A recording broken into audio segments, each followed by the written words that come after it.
MSLI TV، رہنمائی بدلتی دنیا کے لیے۔ کہ وہ آئیں اپنی تلاوت کے ذریعے سے ہمارے اس پروگرام کا آغاز کریں۔ حافظ محمد مہاجر۔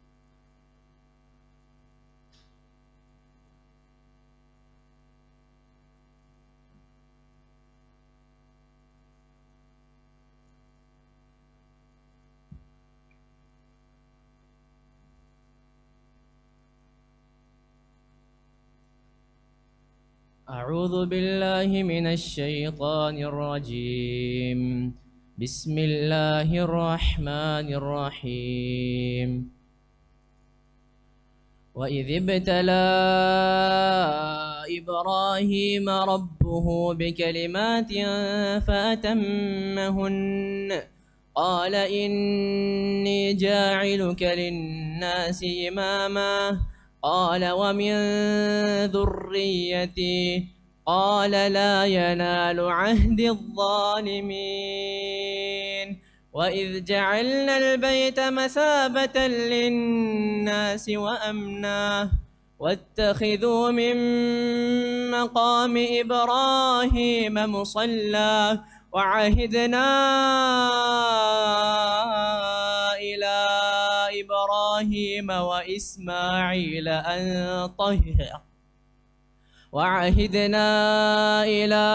إبراهيم وإسماعيل أن طهرا بيتي للطائفين والعاكفين والركع السجود. وإذ قال إبراهيم رب اجعل هذا بلدا آمنا وارزق أهله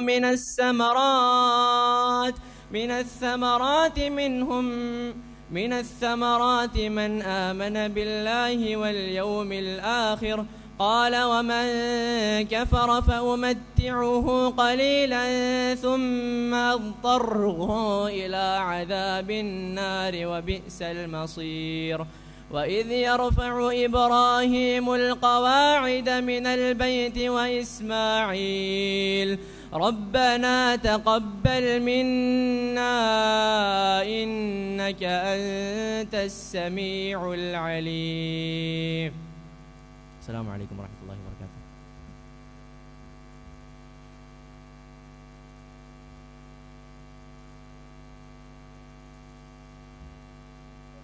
حمد باری تعالیٰ کے لیے حافظ محمد مجاہد کو میں دعوت دیتا ہوں۔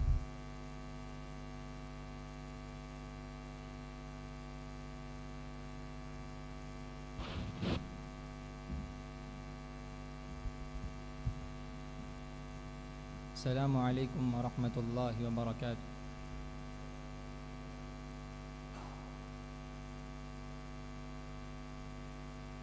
گر وقت آ پڑا ہے مایوس کیوں کھڑا ہے، اللہ بہت بڑا ہے، اللہ بہت بڑا ہے۔ گر وقت آ پڑا ہے مایوس کیوں کھڑا ہے، اللہ بہت بڑا ہے، اللہ بہت بڑا ہے۔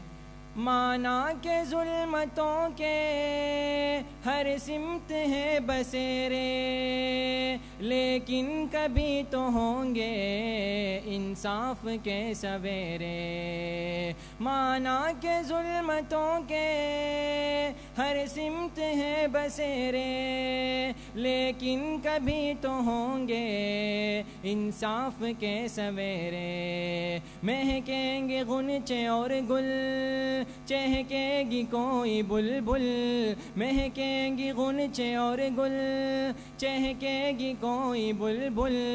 حالات کی صدا ہے اللہ بہت بڑا ہے۔ گر وقت آ پڑا ہے مایوس کیوں کھڑا ہے، اللہ بہت بڑا ہے، اللہ بہت بڑا ہے۔ یہ خون بے کسوں کا جائے گا رائے گانا، یہ خون بے کسوں کا جائے گرائے گانا، ہم دیکھے یا نہ دیکھے دیکھے گئے زمانہ، اٹھے گی کوئی چنگاری آئے گی ان کی باری، اٹھے گی کوئی چنگاری آئے گی ان کی باری، قدرت کا فیصلہ ہے اللہ بہت بڑا ہے، گر وقت آ پڑا ہے مایوس کیوں کھڑا ہے، اللہ بہت بڑا ہے، اللہ بہت بڑا ہے۔ قہر و جبر کے بتیے جو سامنے کھڑے ہیں، پانی کے بلبلے ہیں بس نام کے بڑے ہیں، ایک کن کی مار ہے یہ جتنے گوار ہیں یہ، ایک کن کی مار ہے یہ جتنے گوار ہیں یہ، تاریخی سلسلہ ہے اللہ بہت بڑا ہے، گر وقت آ پڑا ہے مایوس کیوں کھڑا ہے، اللہ بہت بڑا ہے، اللہ بہت بڑا ہے۔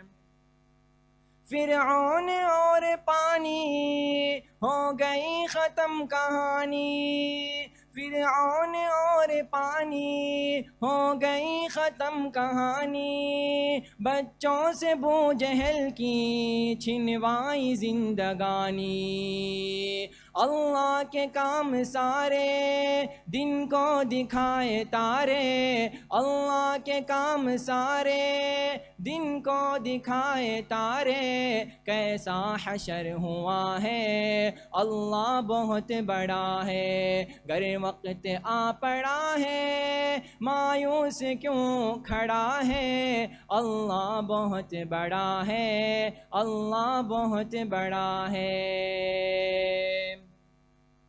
پتریلی وادیوں میں وہ دیکھ گر نظر ہے، پتریلی وادیوں میں وہ دیکھ گر نظر ہے، چھری تلے پہ سر ہے ایک خواب کا اثر ہے، چھری نہیں چلی کیوں، چھری نہیں چلی کیوں، گردن نہیں کٹی کیوں، چھری نہیں چلی کیوں، گردن نہیں کٹی کیوں، کس کا حکم چلا ہے اللہ بہت بڑا ہے، گر وقت آ پڑا ہے مایوس کیوں کھڑا ہے، اللہ بہت بڑا ہے، اللہ بہت بڑا ہے۔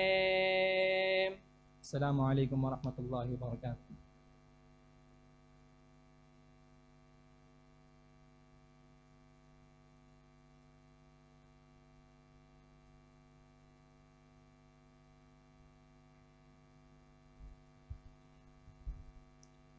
ماشاء اللہ، بارک اللہ فیکم۔ معزز بھائیوں، آپ جانتے ہیں جب بھی ہم عشرِ ذی الحجہ میں داخل ہوتے ہیں تو بہت سارے لوگوں کے بہت سارے سوالات ہوتے ہیں۔ جب بھی ہم عشرِ ذی الحجہ میں داخل ہوتے ہیں بہت سارے لوگ قربانی کے تعلق سے، عشرِ ذی الحجہ کے فضائل اور احکام کے تعلق سے بے شمار سوالات کرتے ہیں، اور ہر سال الحمدللہ اس کے جوابات دیے جاتے ہیں۔ اب بھی الحمدللہ ہمارے سامنے فضیلت الشیخ حافظ جاوید عثمان ربانی حفظہ اللہ عشرِ ذی الحجہ اور عید الاضحیٰ کا ایک مکمل تعارف، فضائل، مسائل، احکام، اس عنوان کو لے کے آپ کے سامنے حاضر ہوئی ہیں۔ انشاءاللہ ہم امید کرتے ہیں کہ آپ کے جتنے بھی سوالات ہیں، آپ کے جتنے بھی مسائل ہیں، آپ کی جتنے بھی پریشانیاں ہیں، انشاءاللہ آج کے اس پروگرام کے ذریعے سے انشاءاللہ حل ہو جائیں گے۔ اللہ تبارک و تعالیٰ سے میں دعا کرتا ہوں کہ اللہ تعالیٰ ہم تمام کو سننے سے بڑھ کر عمل کرنے کی توفیق نصیب فرمائے۔ اب ہمارے درمیان فضیلت الشیخ حافظ جاوید عثمان ربانی حفظہ اللہ تشریف فرمائیں۔ بڑے ہی ادب و احترام کے ساتھ میں دعوت دیتا ہوں کہ آپ آئیں، اپنے عنوان کے ذریعے سے ہمارے مسائل کو حل فرمائیں۔ جزاکم اللہ خیرا۔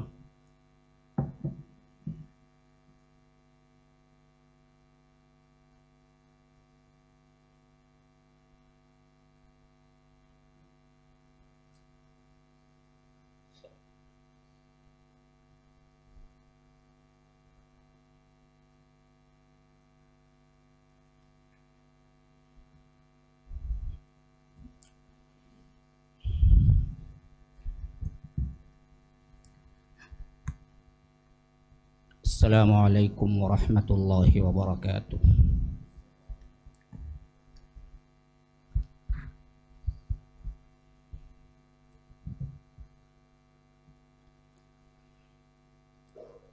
ان الحمد للہ نحمده ونستعینه ونستغفره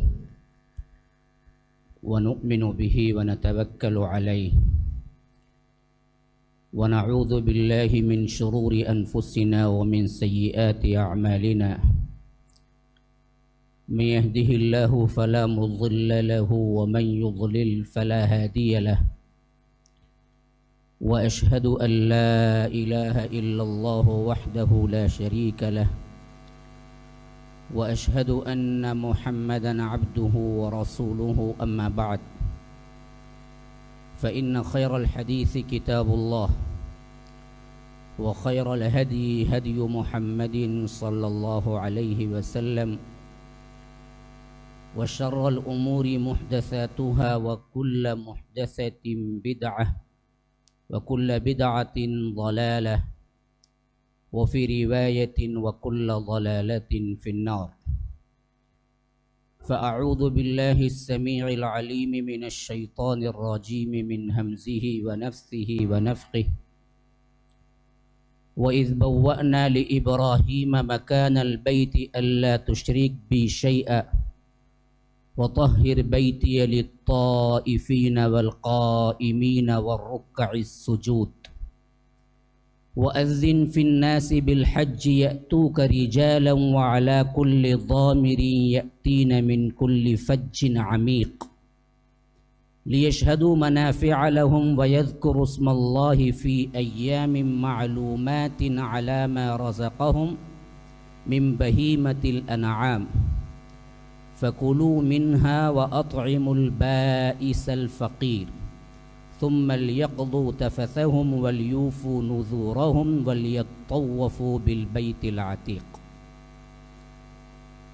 وقال أيضا وإن من شيعته لإبراهيم إذ جاء ربه بقلب سليم إذ قال لأبيه وقومه ماذا تعبدون أئفكا آلهة دون الله تريدون فما ظنكم برب العالمين فنظر نظرة في النجوم فقال إني سقيم فتولوا عنه مدبرين فراغ إلى آلهتهم فقال ألا تأكلون ما لكم لا تنطقون فراغ عليهم ضربا باليمين فأقبلوا إليه يزفون قال أتعبدون ما تنحتون والله خلقكم وما تعملون قالوا بنوا له بنيانا فألقوه في الجحيم فأرادوا به كيدا فجعلناهم الأسفلين وقال إني ذاهب إلى ربي سيهدين رب هب لي من الصالحين فبشرناه بغلام حليم فلما بلغ معه السعي قال يا بني إني أرى في المنام أني أذبحك فانظر ماذا ترى قال يا أبت افعل ما تؤمر ستجدني إن شاء الله من الصابرين فلما أسلما وتله للجبين وناديناه أن يا إبراهيم قد صدقت الرؤيا إنا كذلك نجزي المحسنين إن هذا لهو البلاء المبين وفديناه بذبح عظيم وتركنا عليه في الآخرين سلام على إبراهيم اللهم أرنا الحق حقا وارزقنا اتباعه وأرنا الباطل باطلا وارزقنا اجتنابه اللهم علمنا ما ينفعنا وانفعنا بما علمتنا وارزقنا علما رب اشرح لي صدري ويسر لي أمري واحلل عقدة من لساني يفقه قولي اس اللہ کے نام سے ابتدا جس کے ناموں کی کوئی انتہا ہے نہیں ولو ان ما فی الارض من شجرۃ اقلام والبحر يمده من بعده سبعة ابحر ما نفدت کلمات اللہ۔ اس ذات اقدس پر کروڑوں درود و سلام ہوں جو تمام جہانوں کے لیے رحمت للعالمین بن کے آئے تھے۔ اللہم صلی علی محمد وعلی آل محمد کما صلیت علی ابراہیم وعلی آل ابراہیم انک حمید مجید، وبارک علی محمد وعلی آل محمد کما بارکت علی ابراہیم وعلی آل ابراہیم انک حمید مجید۔ برادران اسلام، واجب الاحترام بزرگوں، دوستوں، عزیز ساتھیوں، لائق احترام ماؤں اور بہنوں، میں نے سورہ حج کے 2-3 آیات آپ کے سامنے تلاوت کی اور سورہ صافات کے تقریباً 20 آیات آپ کے سامنے تلاوت کی۔ یہ تلاوت اس واسطے میں نے کی کہ جو موسم چل رہا ہے، خاص طور پر ذی الحج کے پہلے عشرے کا اور عید الاضحیٰ جو آنے والی ہے، اور اس میں قربانی کرنے کا جو شریعت کا حکم ہے، اور سب سے اہم ترین بلکہ یوں کہہ لیجئے کہ عید ہے، اس مناسبت سے گفتگو قرآن میں ان 2 جگہوں پر مفصل آئی ہے اور طویل میں نے تلاوت کی ہے۔ شاید بعض لوگوں کو لگا ہوگا کہ کہیں ہم عربی تو نہیں سمجھتے، مولانا صاحب کو مغالطہ تو نہیں ہو گیا کہ ہم لوگ عرب ہیں، ہمیں تو کیا ہے قرآن پڑھے ہوئے بھی زمانہ ہوا ہے، چھوئے ہوئے بھی زمانہ ہوا ہے، تو یہ تو قرآن پڑھتے جائیں گویا کہ ہم سمجھ رہے ہیں، ہمیں تو اردو بیان سننے کے لیے آئے تھے۔ تو میں نے اس واسطے تلاوت کی ہے کہ کم از کم قرآن سننے کا شرف تو حاصل ہو جائے۔ سننے کا بھی ایک اپنا مزہ ہے اور سننے کا بھی اپنا ایک ثواب ہے کہ ہمارے اپنے بیانات صرف اس پر مشتمل ہیں کہ بزرگوں نے کہا ہے، بڑوں نے کہا ہے، فلاں نے کہا ہے، لیکن ان بیانات میں بہت کم اللہ تبارک و تعالیٰ کا کلام پڑھا جاتا ہے اور بہت کم احادیث رسول ہوتے ہیں، ادھر ادھر کے قصے ہوتے ہیں، ایسے ویسے کہانیاں بے سند کی ہوتی ہیں۔ تو میں نے مناسب سمجھا کہ اللہ تبارک و تعالیٰ نے اس معاملے میں جو گفتگو کی ہے وہ پوری کی پوری آپ کے سامنے رکھ جائے۔ خاص طور پر میرے عنوان سے ریلیٹڈ 2 باتیں، ایک تو وہ ہے کہ میں آپ کو یہ خلاصہ دے دوں کہ 1 ذی الحج سے لے کر 10 ذی الحجہ تک، جسے ہم کو کیا ہے 10 دن کو ایک عشرہ کہتے ہیں عربی میں، عشرہ اصل میں 10 کو کہتے ہیں، اور عشرہ اس معنی میں بھی ہے پورے 10 دن کا مجموعہ ہے۔ تو ذی الحج کا پہلا عشرہ فضیلت کے اعتبار سے بہت بلند ہے، تو اس کے بارے میں کچھ جانکاری مل جائے مجموعی طور پر۔ اور اس کا جو 10واں دن ہے جسے ہم عید الاضحیٰ کہتے ہیں، بعض لوگ کیا ہیں تلفظ غلطی کرتے ہیں، عید الضحیٰ بولتے ہیں، ضحیٰ نہیں ہے، ضحیٰ غلط ہے، ضحیٰ کا مطلب ہے چاش کا وقت، یعنی 8، 9، 10 کا جو دن میں ہوتا ہے نا، وہ وقت کو کہتے ہیں ضحیٰ، جیسا کہ کیا ہے قرآن میں سورہ ضحیٰ والضحیٰ واللیل یہ سورہ موجود ہے، اور یہاں پر والضحیٰ کا مطلب ہے چاش کے وقت کی قسم ہے، اللہ نے قسم کھائی۔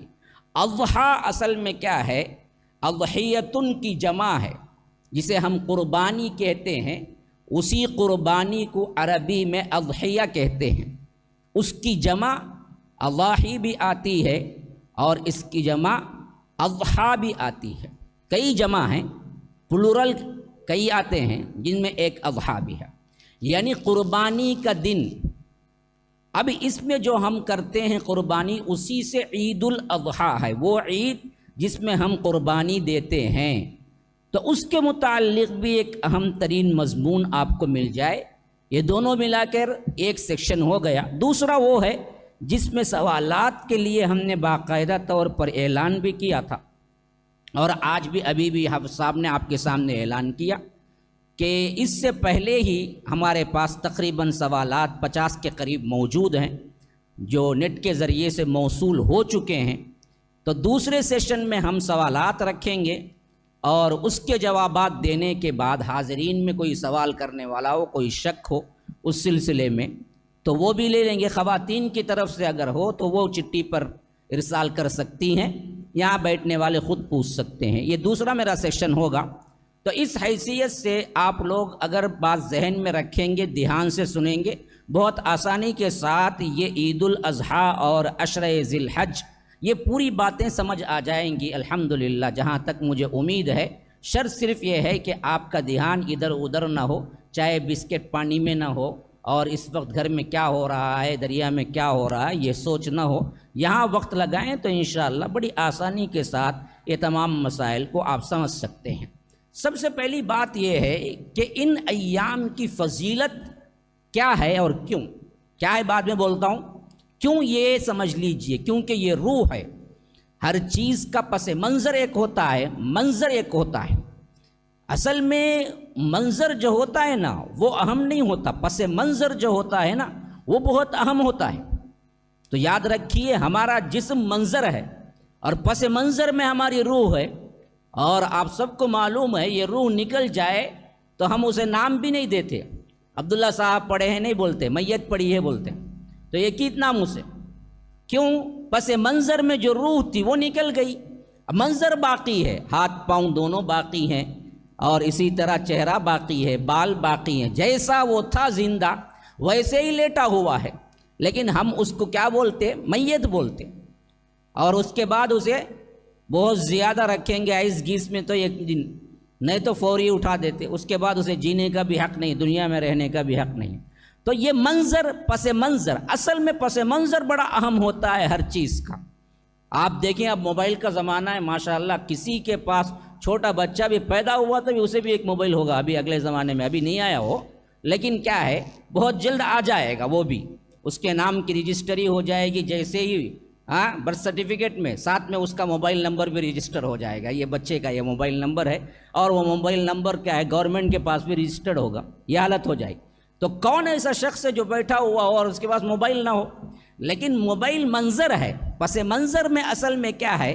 اتصال ہے, بات کرنا ہے. آپ موبائل رکھے ہوئے ہیں, بڑے کیا ہے آئی فونز ہیں یا آ کر یوں اسمارٹ فون بڑے اعلیٰ, لیکن کیا ہے لاؤ جی میں بات کروں, نہیں جی سم نہیں ہے اس میں. بولے تو کیا بولیں, ارے بیوقوف پھر کئی بھی رکھا تو سم نہیں سے موبائل کئی کو بھائی. تو پس منظر میں اصل سم ہے. تو اس حیثیت سے اتصال ہے. جس فون سے آپ بات نہیں کر سکتے وہ فون کا ہی کا پھر.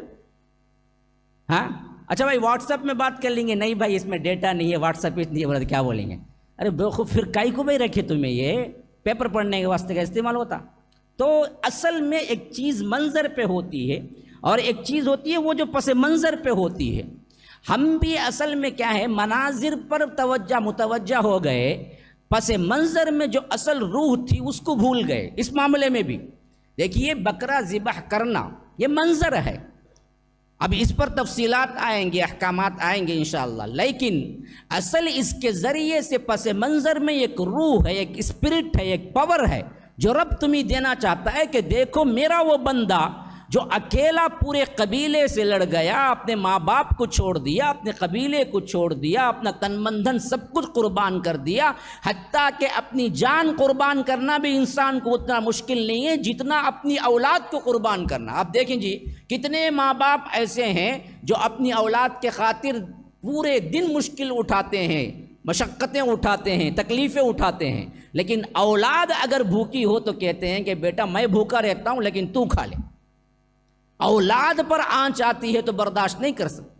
تو اپنی قربانی دینا بھی آسان ہے, اولاد کی قربانی دینا بڑی مشکل ہے. تو اللہ بتانا چاہتا ہے میرا وہ بندہ ہے جو اپنی قربانی تو کبھی کا دے چکا, ہاں, لیکن اپنے اولاد کی قربانی کا مرحلہ آیا تو بھی گلے میں چھری رکھ کے ثابت کر دیا کہ رب جب تیرا حکم ہوگا کہ میرے اپنے بیٹے کو ذبح کرو تو میں ذبح کر دوں گا. تو یہ اسپرٹ اصل میں اجاگر کرنا مقصود ہے ہر سال کہ دیکھو اللہ کے بندو یہ ہے میرا بندہ رول ماڈل, یہ ہے ایک امت کی طرح, ان ابراہیم کان امہ, ایک امت کی طرح ہے کہ اس نے میرے حکم پر ان کے بہت مدت بعد پیدا ہونے والا اکلوتا جو ان کے تقریباً پیران سالی میں یوں سمجھ لیجئے 80 90 100 سال کے وقت پیدا ہونے والے بچے کو, اور وہ بھی وہ بچہ جو ابھی پیدا ہو کے نہیں بلکہ ابھی ابھی چلنا سیکھا ہو, ابھی ابھی دوڑنا سیکھا ہو، بلغ معہ السع، سع کہتے ہیں دوڑنے کو، یعنی جب بچہ 8-10 سال کا 11-12 سال کا ہوتا ہے نا جی، اس وقت والد کو بڑا پیارا لگتا ہے، بڑی امیدیں بن جاتی ہیں کہ اب بچہ میرا سہارا بنے گا، اب بچہ میرے لیے کام کرے گا، اب بچہ میرے چھوٹے موٹے کام ادا کر دے گا۔ اس وقت جو محبت ہوتی ہے نا وہ ان والدین ہی کو پتہ چلے گا جو اس پر سے گزرتے ہیں، جن کو وہ اولاد اس عمر میں ان کو پہنچی ہو۔ ایسی حالت میں رب نے حکم دیا کہ اب اس کے گلے پہ چھری رکھو، تو انہوں نے رکھ دیا، یہ پوچھے بغیر کہ یا اللہ کیا فیصلہ ہے، یا اللہ کوئی دوسرا حکم تو دے دے، یہ حکم تو میں نہیں نہ، کوئی شکایت نہیں کی۔ تو اس پس منظر کو یاد رکھنا اصل روح قربانی ہے، جس کے لیے ہر سال ہمیں بکرا ذبح کر کے یا جانور ذبح کر کے ادا کرنا تھا۔ ہم نے پس منظر کو تو بھلا دیا، لگے منظر کے پیچھے۔ تمہارا بکرا کتنے جی لیے؟ 13,000۔ اے کیا چھوٹا بکرا جی، میں لیا نہیں 20,000 روپے، ٹھانش نہیں ہوا۔ ہاں اب بول کو کیا جتانا چاہتا ہے؟ 20,000 روپے کا بکرا نہیں اٹھانے ہوا تو کیا کرنا ہمیں؟ ہم نے دے ڈال رہا ہے کیا؟ دے ڈال، دیتا تو نہیں، لیکن تو یہ بات کر کے اپنا کیا کیا؟ ثواب غارت کر دی، دکھاوا ہو گیا۔ عمومی طور پر اسی پر گفتگو بنتی ہے، سب معلوم ایک ہی جگہ مارکیٹ میں کہ انہیں وہاں سے فون کر کے پوچھتا وہاں کتنا جی ہے؟ نہیں جی، انہیں 10.5 بولتا، نہیں جی ذرا مار کو پوچھو، 9 کو پوچھو تمہیں۔ اب تو یہ کائی کو وہ پریشانی، ہاں سب کچھ خریداری میں ہی ہے کیا؟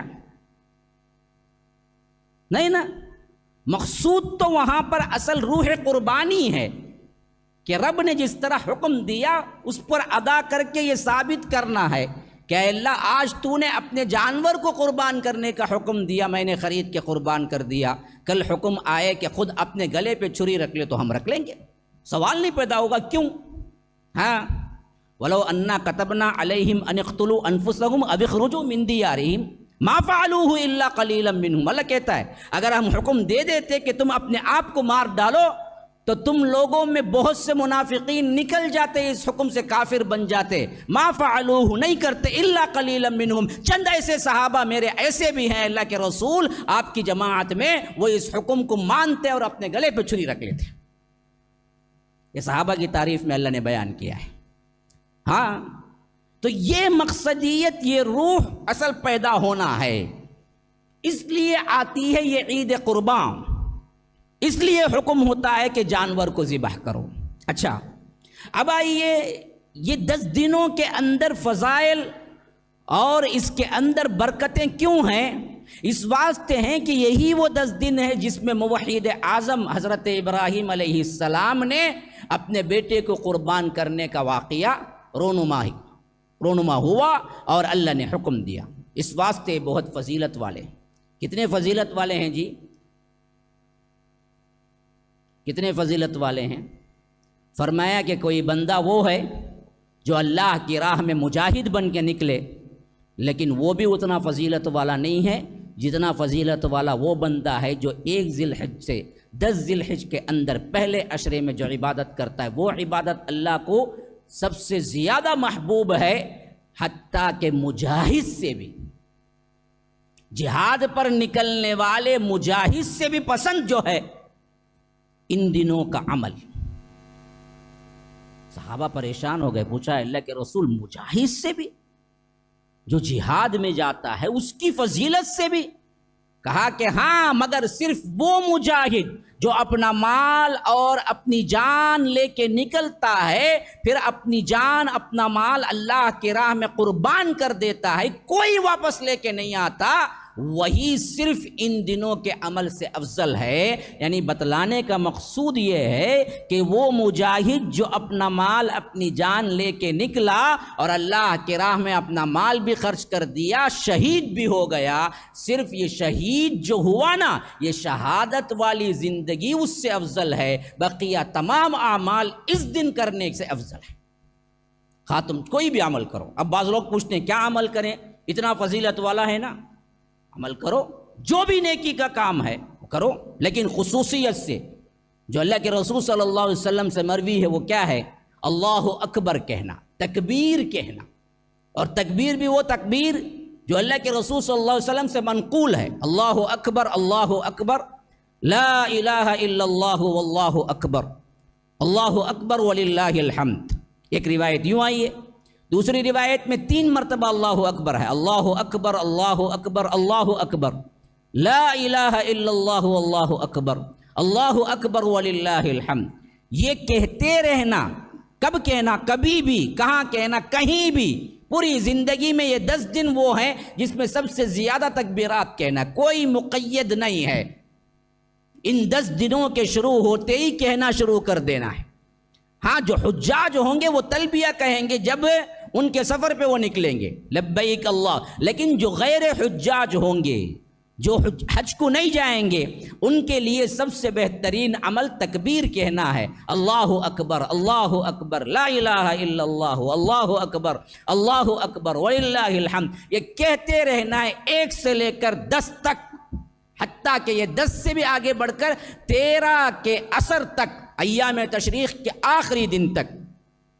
اس بارے میں حضرت ابو ہریرہ وغیرہ سے منقول ہے کہ یہ لوگ بازاروں میں کہتے ہوئے نکل جاتے تھے ایام ذی الحج کے، خاص طور پر اس عشرے میں بازاروں میں خاص کہنے کے لیے نکلتے تھے۔ راستے میں جو آدمی ملتا یا جو دکاندار ملتا وہ بھی ان کے ساتھ کہنا شروع کر دیتا۔ یہ نہیں کہ ایک مرتبہ ایک آدمی کہے پھر کیا ہے سب مل کے ان کے پیچھے کہیں، یہ طرز نہیں ہے۔ اپنے اپنی آواز میں خود کہتے جائیں۔ یہ سنت بالکل متروک ہو چکی ہے، ہم چھوڑ چکے ہیں۔ ہم اپنے دکانوں میں، اپنے بازاروں میں، اپنے کام سے جہاں جا رہے ہیں، خاص طور پر مسلم محلہ ہے یہاں پر، یہ پورا اطراف کا جو ہے وہ ماحول مسلم ہے، لیکن ہمیں کہیں دکانوں میں دکاندار یہ کہتے ہوئے نظر نہیں آتا ذی الحج کے پہلے 10 دنوں میں اللہ اکبر لا الہ الا اللہ اکبر وللہ الحمد۔ کبھی سنا ہے کسی دکان میں آپ نے؟ ہاں، ریڈیو میں میوزک سنا ہوگا۔ ہاں، ٹیلر ہے، کام کر رہا ہے، میوزک سن رہا ہے، گانا سن رہا ہے۔ چکن مٹن اسٹال ہے، گوشت کٹ کر رہا ہے، گانا سن رہا ہے، لیکن کہیں اللہ اکبر سنا ہے؟ حالانکہ ہونا چاہیے، ان 10 دنوں میں ہوتا ہے، صحابہ سے ثابت شدہ حقیقت ہے جس کو ہم بھول چکے ہیں۔ ایک ہوتے ہی ذی الحج سے وہاں سے تکبیریں بلند ہونی چاہیے، جہاں بھی ہوں کرتے رہنا چاہیے۔ کب تک؟ جب تک کہ 13 کی عصر نہ ہو جائے ان ایام میں، خاص طور پر وہ عمل۔ دوسرا، اللہ کے رسول روزہ رکھتے تھے، اور روزہ بھی آپ چاہیں تو 1 سے رکھیں پورے 9 دنوں کا، کیونکہ ایام تشریق میں نہیں رکھ سکتے، حرام ہے روزہ، عید کے دن اس کے بعد کے 3 دن، ان دنوں میں تو نہیں رکھ سکتے، لیکن پہلے 1 سے لے کر 9 تک۔ لیکن اس معاملے میں یاد رکھیں کہ رکھنا ضروری نہیں ہے، فرض نہیں ہے، مستحب چیز ہے، زیادہ ثواب ہوگا، رکھتے رہیں۔ اور 9 کا عرفے کا روزہ یہ بہت ضروری ہے، اس کا ثواب بہت بلند ہے۔ اللہ کے رسول صلی اللہ علیہ وسلم نے فرمایا اگلے سال کے اور پچھلے سال کے 2 سالوں کے گناہ معاف ہونے کا مجھے کیا ہے؟ امید ہے۔ 2 سال کے گناہ ایک ہی روزے میں، وہ 9 کا، تو وہ بھی کریں۔ اس میں نوافل کا ادا کرنا وہ بھی کریں۔ اچھا، اس کے بعد ایک اہم ترین چیز وہ بھی ہے جو اللہ کے رسول صلی اللہ علیہ وسلم نے فرمایا، وہ کیا ہے؟ جو قربانی دینا چاہتا ہو، وہ قربانی اگر دینے کی نیت کر چکا ہے تو وہ 1 ذی الحج کا چاند نظر آتے ہی، جیسے ہی چاند نظر آ جائے گا ذی الحج مہینے کا، آپ بال، ناخن اور جلد کا کوئی حصہ، مثلا کبھی کبھی کیا ہوتا ہے یہاں جلد بڑی ہوئی ہوتی ہے، ایسے اکھاڑ کے پھینکنا، جلد کو کیا ہے نوچنا، یا جلد کا کوئی حصہ نکالنا، یہ 3 چیزوں سے اللہ کے رسول صلی اللہ علیہ وسلم نے منع کیا ہے۔ ناخن، بال، جلد کا کوئی حصہ، کس کو؟ جو قربانی کرنے کا ارادہ رکھتا ہے۔ کب سے؟ جیسے ہی چاند نظر آ جائے۔ کب تک؟ جب تک کہ اس کی قربانی نہ ہو جائے، تب تک کے لیے آپ کیا ہیں اس کی فضیلت میں۔ کیوں؟ اصل میں نا جی کہ پورا ماحول حجاج کا ایسے لحاظ سے وہاں آتا ہے، خواہ بادشاہ ہو یا فقیر، ایک ہی لباس میں، وہی 2 چادریں، انسلی، بادشاہ ہے اس کے لیے ریشم کا، نہ بالکل نارمل، گویا کہ ہر آدمی یہ بتاتا ہے کہ اے اللہ ہم تیرے غلام ہیں، تو اس کی ایک سملیرٹی کے لیے اللہ تبارک و تعالیٰ نے غیر حجاج جو ہیں ان کے لیے بھی کہا کہ اگر تم بھی قربانی کرنا چاہتے ہو تو ان سے مشابہت کے اعتبار سے ناخن، بال اور اسی طرح جلد کا کوئی حصہ نہ نکالو ان 10 دنوں میں، تاکہ حجاج کی مشابہت ہو جائے۔ اللہ تبارک و تعالیٰ کے لیے سفر میں نکلنے والے لوگ ہیں نا، ان کے ساتھ ایک طرح کی مشابہت ہو جائے۔ یہ ہیں عشرہ ذی الحج کے احکامات اور فضائل۔ یہ تمام فضائل اس واسطے ہیں، میں نے پہلے ہی بتایا نا کہ حضرت ابراہیم نے اپنے بیٹے کو ذبح کرنے کے لیے صرف خواب کے اندر آنے والے حکم کو ہی کافی سمجھا اور اسی پر حکم کی تعمیل کے لیے آگے بڑھ گئے۔ اب اس میں ایک بیوٹی دیکھیے، یہ حکم بذریعہ وحی بھی آ سکتا تھا حضرت ابراہیم کو، لیکن اللہ کہتا ہے ہم نے بذریعہ وحی نے خواب میں دکھایا، جیسا کہ ابھی میں پڑھ کے سنایا، طویل ترین آیتیں۔ اب اس کا ترجمہ میں آپ کے سامنے رکھوں تو میرے پاس اس کے لیے وقت نہیں ہے، تو ان میں جو واقعہ ذکر ہوا ہے اس واقعے میں اللہ تبارک و تعالیٰ فرماتا ہے فَلَمَّا بَلَغَ مَعَهُ السَّعْيَ قَالَ يَا بُنَيَّ، جیسے ہی وہ دوڑنے پھرنے کی عمر کو پہنچ گیا ان کا بیٹا، تو انہوں نے کہا کہ اے میرے بیٹے، انی ارا فی المنام، میں نے خواب میں دیکھا ہے، انی اذبحک، میں تجھے ذبح کر رہا ہوں، فانظر ماذا ترى، بتا تیری رائے کیا ہے۔ اب دیکھیے بیٹے سے مانگ رہے ہیں، ہم تم ہوتے تو کیا بولتے؟ ابا جان پہلے بولا بڈھے ہو کو تمہیں سٹیا گئیں، دماغ خراب ہو گیا تمہارا، اب صحیح طور پر خراب ہو گیا تمہارا کہ مجھے ذبح کرتے ہیں، میرے سے پوچھتے ہیں، یا تو باز آ جاؤ یا نہیں تو میں تم نہ کہتے بھی کر ڈالوں، تم بولیں گے الٹا، نہیں تو بھاگ جا تم بولیں۔ اور وہ بیٹا بھی کتنا ہے، بلغ معہ السعی، ابھی تیرا 11-12 سال چلنے دوڑنے کی عمر کو پہنچا ہے، بس زیادہ عمر کا بھی نہیں ہے، لیکن معلوم تھا حضرت ابراہیم کو یہ میرا بیٹا ہے اور یہ بھی نبی بننے والا ہے، میں بھی نبی ہوں، یہ نبی زیادہ ہے، یہ شریعت کو مذاق نہیں سمجھے گا۔ اسی واسطے انہوں نے پوچھا کہ فانظر ماذا ترى، بتاؤ تمہاری رائے کیا ہے۔ اب دیکھیے وہ کہتے ہیں کہ میں نے خواب میں دیکھا کہ میں تمہیں ذبح کر رہا ہوں، لیکن بچہ جو جواب دے رہا ہے وہ بالکل ہی الگ ہے اور 100% شریعت سے ملا ہوا مطابق۔ انہوں نے کہا کہ قال یا ابت افعل ما تؤمر، ابا جان آپ وہ کیجئے جس کا حکم آپ کو دیا جا رہا ہے۔ باپ کہہ رہے ہیں میں نے خواب میں دیکھا، بیٹا کہہ رہا ہے کہ حکم جو دیا جا رہا ہے وہ کر گزریے، یعنی بچے کو بھی معلوم ہے کہ میرے باپ کا خواب نہیں ہے اوروں کی طرح، میرے باپ کا خواب وحی ہے اور وحی کے ذریعے حکم ہو رہا ہے کہ مجھے ذبح کریں۔ تو انہوں نے کہا حضرت اسماعیل نے ابت افعل ما تؤمر، جو حکم آپ کو دیا جا رہا ہے آپ اسے کر گزریے، ستجدنی انشاءاللہ من الصابرین، کہ ضرور بالضرور آپ مجھے پائیں گے، اللہ تبارک و تعالی نے چاہا تو صابروں میں سے، میں صبر کروں گا اس پر، میں خود آگے بڑھ کے آؤں گا۔ اب بچے کو ہاتھ سے پکڑا لے گئے، راستہ کیا تھا؟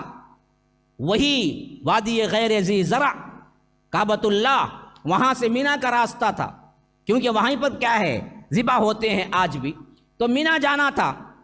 جو لوگ گئے ہوں گے یا حج کیے ہوں گے ان کو پتہ ہے کہ کعبۃ اللہ سے مینا کا راستہ، تو وہاں سے لے چلے۔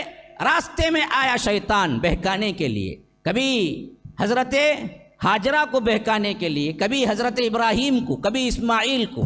وہیں وہ نشانات ہیں جو بعد میں آگے چل کر ہم چھوٹا شیطان بڑا شیطان کہتے ہیں، جو جمرات ہیں۔ اصل میں کہنا نہیں چاہیے چھوٹا شیطان بڑا شیطان، چھوٹا بھی نہیں ہے بڑا بھی نہیں ہے، وہاں شیطان وہاں بہکایا تو نشانی بن گئی اور اسے جمرات کہنے چاہیے۔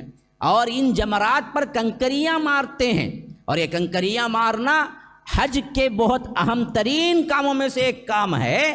تو اصل وجہ کیا ہے کہ بعض لوگ غصے میں آ کے چپلاں اٹھا کر پھینکتے، کیا شیطان کو مارتے ہیں کہتے ہیں شیونگ کر لے، وہ شیطان کے سر کے اچھی، حج میں بھی شیونگ کرتا بیوقوف کیا۔ لیکن کیا ہے اتنا غصہ آتا اسے جمرات کو مارتے ہوئے، کوئی کیا ہے چپل اٹھا کے پھینک رہا ہے، کوئی جوتی مسئلہ یہ نہیں کہ وہاں شیطان اب کھڑا ہوا ہے، نہ، اس یاد کی جو کہ اس وقت اس نے کیا تازہ کرنا مقصود ہے کہ دیکھو شیطان تمہیں جب بھی وسوسہ ہے، جب بھی تمہارے اندر کیا ہے دوسرے خیالات، برائی کے خیالات لائے، اس وقت تم کو بھی اسی طرح کیا کرنا ہے، اپنے دماغ سے جھڑکنا ہے۔ یہ اصل مقصود ہے۔ وہاں پر نشانی کے طور پر، مظہر کے طور پر ہم کنکریاں مارتے ہیں، بس چھوٹے چھوٹے کنکریاں وہ پہلے ہی چن لینا ہے، اور وہ کنکریاں پھینکنے پر کافی ہے۔ وہ جو بنا ہوا ہے پتھر کا ایک جو پلر ہے، اسی پہ جا کے لگنا بھی ضروری نہیں ہے، وہاں جا کے گر گیا تو بس کافی ہے، آپ کے لیے وہ چیز ادا ہو گئی۔ لیکن ہم پس منظر کو نہیں دیکھتے، صرف منظر کو دیکھتے ہیں۔ تو مارنا ہے، ایک نہیں لگا دو نہیں لگے، چپل، جوتی، یہ گالیاں، کوئی ضرورت نہیں ہے۔ اصل تم اپنے آپ سے لڑو، اپنے اندر یہ چیز پیدا کرو۔ جب بھی شیطان تمہارے لیے وسوسہ پیدا کرے، تم بھی اسی طرح جھڑک کے حضرت ابراہیم علیہ السلام کی طرح اسے ذلیل کر دو۔ روایتوں میں آتا ہے، تفسیر ابن کثیر کی روایتیں ہیں، جب حضرت ابراہیم علیہ السلام حضرت اسماعیل کو بتائے کہ دیکھو مجھے خواب میں تمہیں ذبح کرنے کا حکم ہے، تو انہوں نے کہا کہ ابا جان میں تو حاضر ہوں، لے چلے مجھے۔ اب وہاں سے چلے تو شیطان آیا حضرت ہاجرہ کے پاس، کہا کہ پتہ ہے باپ بیٹے کہاں گئے ہیں؟ کہا کہ مجھے تو نہیں، کوئی اہم کام سے گئے ہوں گے، کیونکہ حضرت ابراہیم بتا کر تو نہیں گئے کہ میں بیٹے کو ذبح کرنے جا رہا ہوں، ادھر ماں ہے۔ انہوں نے کہا کہ کہیں گئے ہیں؟ کہا کہ کہیں نہیں گئے، بلکہ تمہارے شوہر نے اپنے خود کے بیٹے کو ذبح کرنے کے لیے لے گئے۔ ہماری مائیں بیٹیاں ہیں نیچے سن رہی ہیں، اگر کوئی یہ واقعہ ان کے ساتھ پیش آیا تو کیا بولیں گے؟ ہاں، چیخ لے چلا لے کے باہر نہیں نکل جائیں گے، کیا کرتے ہیں دیکھو انہوں دیوانے پاگل ہو گئے کیا، ٹھہرو ان کو پکڑتا ہوں، ٹھہرو ابا کو فون کرتا ہوں، اب بیچ بول کے کیا کرتے، سسرے کو فون کروا لیں گے، بلا لے گا اوپر۔ لیکن انہوں نے کہا کہ نہ، میرے شوہر کر رہے ہیں، واقعتاً یہ کام تو یہ اللہ کے حکم سے ہوگا، وہ کوئی ایسا کام نہیں کریں گے، میں اس پر صبر کروں گی۔ پھر اس کے بعد حضرت ابراہیم کے پاس آیا، انہوں نے کہا کہ آپ کیا کر رہے ہیں، خواب کی بنیاد پر یہ کام کرنے جا رہے ہیں؟ انہوں نے اعوذ باللہ من الشیطان الرجیم کہہ کے اسے دھتکار دیا۔ اسماعیل کے پاس آیا، کہا کہ بتائے تمہارے باپ کہاں لے کے جا رہے ہیں؟ پتہ ہے، ارے تم ذبح کر دیے جاؤ گے، شاید تمہارے باپ کو غلط فہمی ہوئی ہے خواب کے ذریعے سے۔ کہا کہ نہیں، میرے ابا جان کا خواب تو وحی ہے۔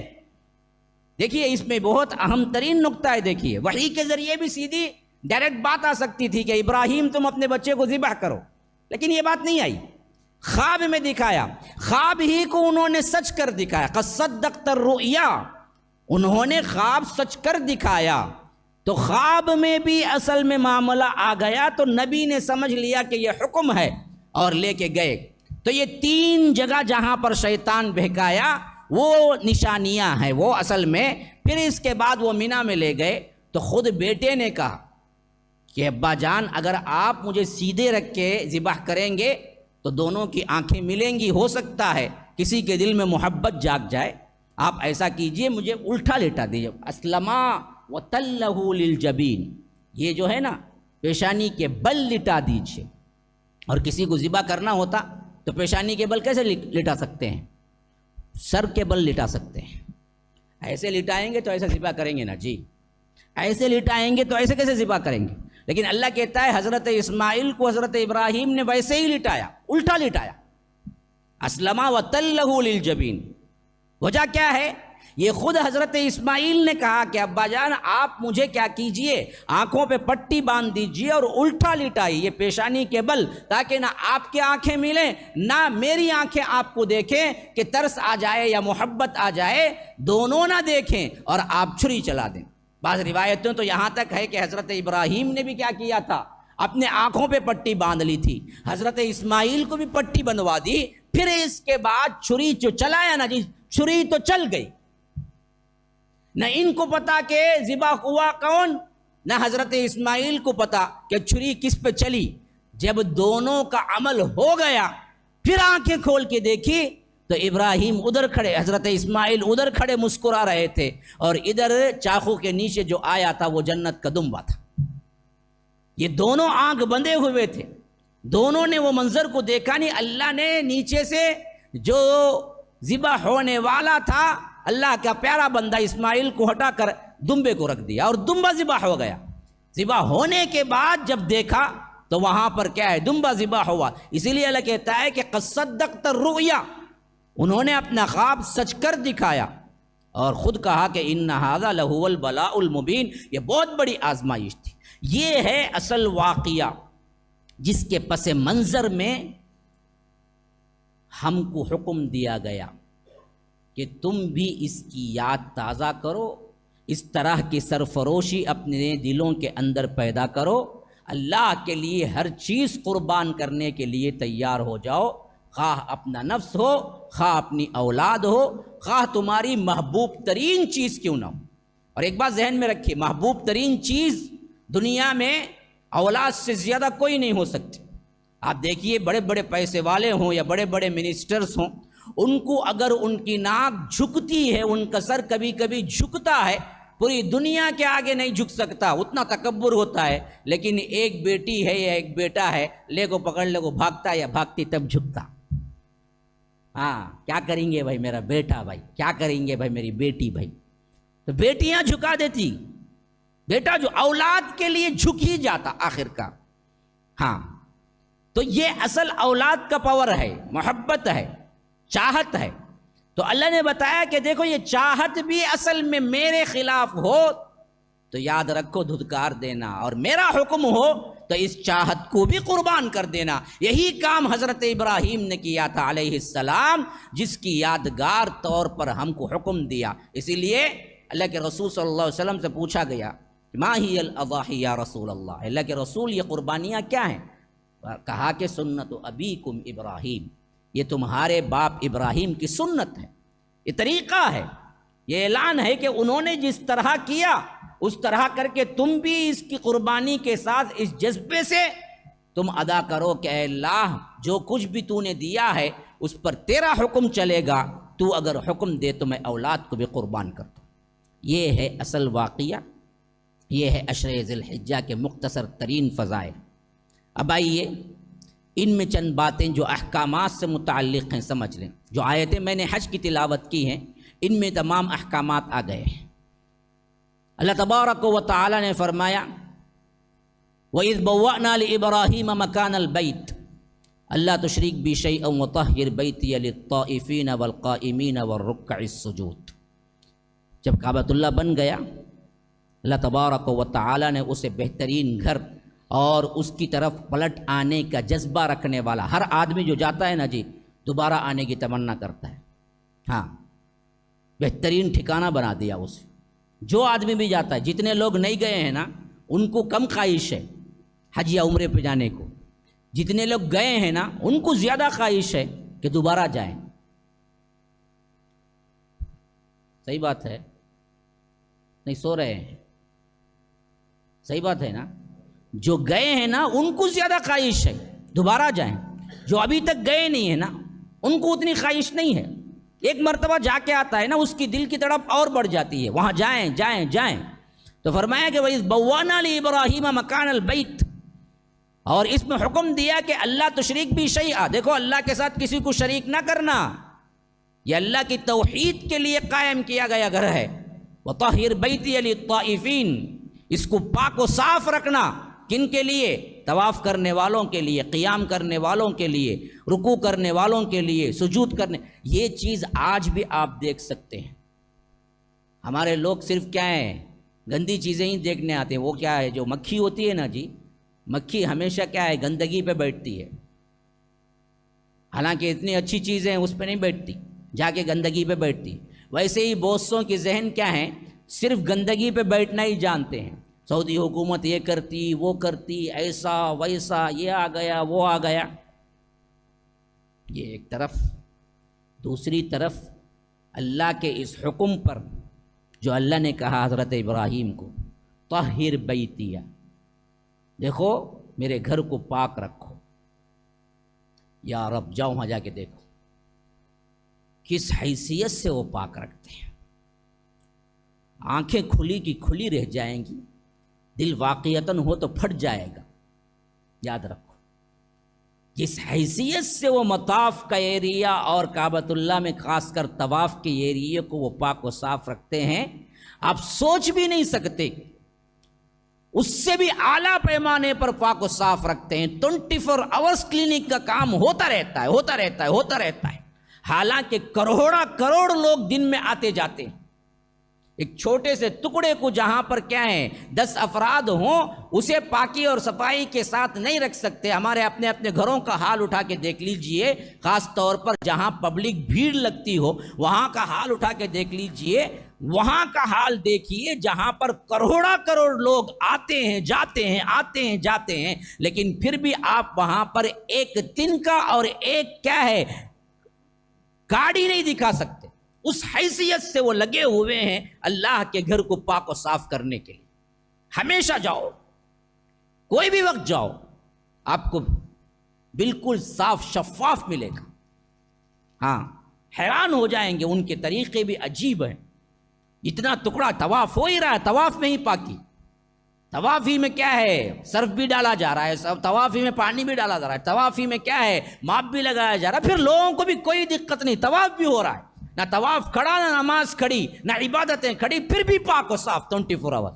ہاں، یہ نہیں کہا گیا کہ بھائی دیکھو اب تھوڑی دیر کے لیے رک جاؤ، ہم پاک صاف کرتے ہیں کعبۃ اللہ کو، نہ، آپ دیکھیں گے ایک لمحے کے لیے بھی کھڑا نہیں ہوتا طواف۔ ہاں، چھوٹی سی جگہ کو بھی ہم بولتے ہیں کہ دیکھو کلیننگ چل رہی ہے، آپ جائیں کبھی ایئرپورٹ چلے جائیں، آپ نے دیکھا ہوگا وہاں ٹوائلٹوں پہ لگا ہوا ہوگا یہاں کلیننگ چل رہی ہے، یعنی اوپر جاؤ، اوپر گئے تو وہاں بولتے ہیں وہاں کلیننگ چل رہی ہے، وہاں جاؤ۔ کلیننگ کے لیے الگ سے کتنے بڑے مالس ہیں، کتنے بڑے جگہیں ہیں، سب کے لیے وقفہ ہوتا ہے، کلیننگ کا وقت ہے۔ کعبۃ اللہ میں کبھی کلیننگ کو کھڑایا نہیں جاتا، نہ طواف نہ نماز۔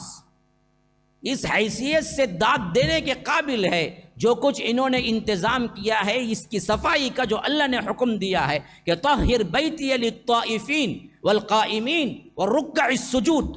پھر اللہ نے کہا کہ وَأَذِّن فِي النَّاسِ بِالْحَجِّ، اب لوگوں کو اذان دو، بلاؤ۔ جب کعبۃ اللہ تیار ہو گیا کوئی نہیں تھا، لیکن حکم ہوا کہ تم بلاؤ، آواز پہنچانے کی ذمہ داری میری ہے، میں پہنچا دیتا ہوں۔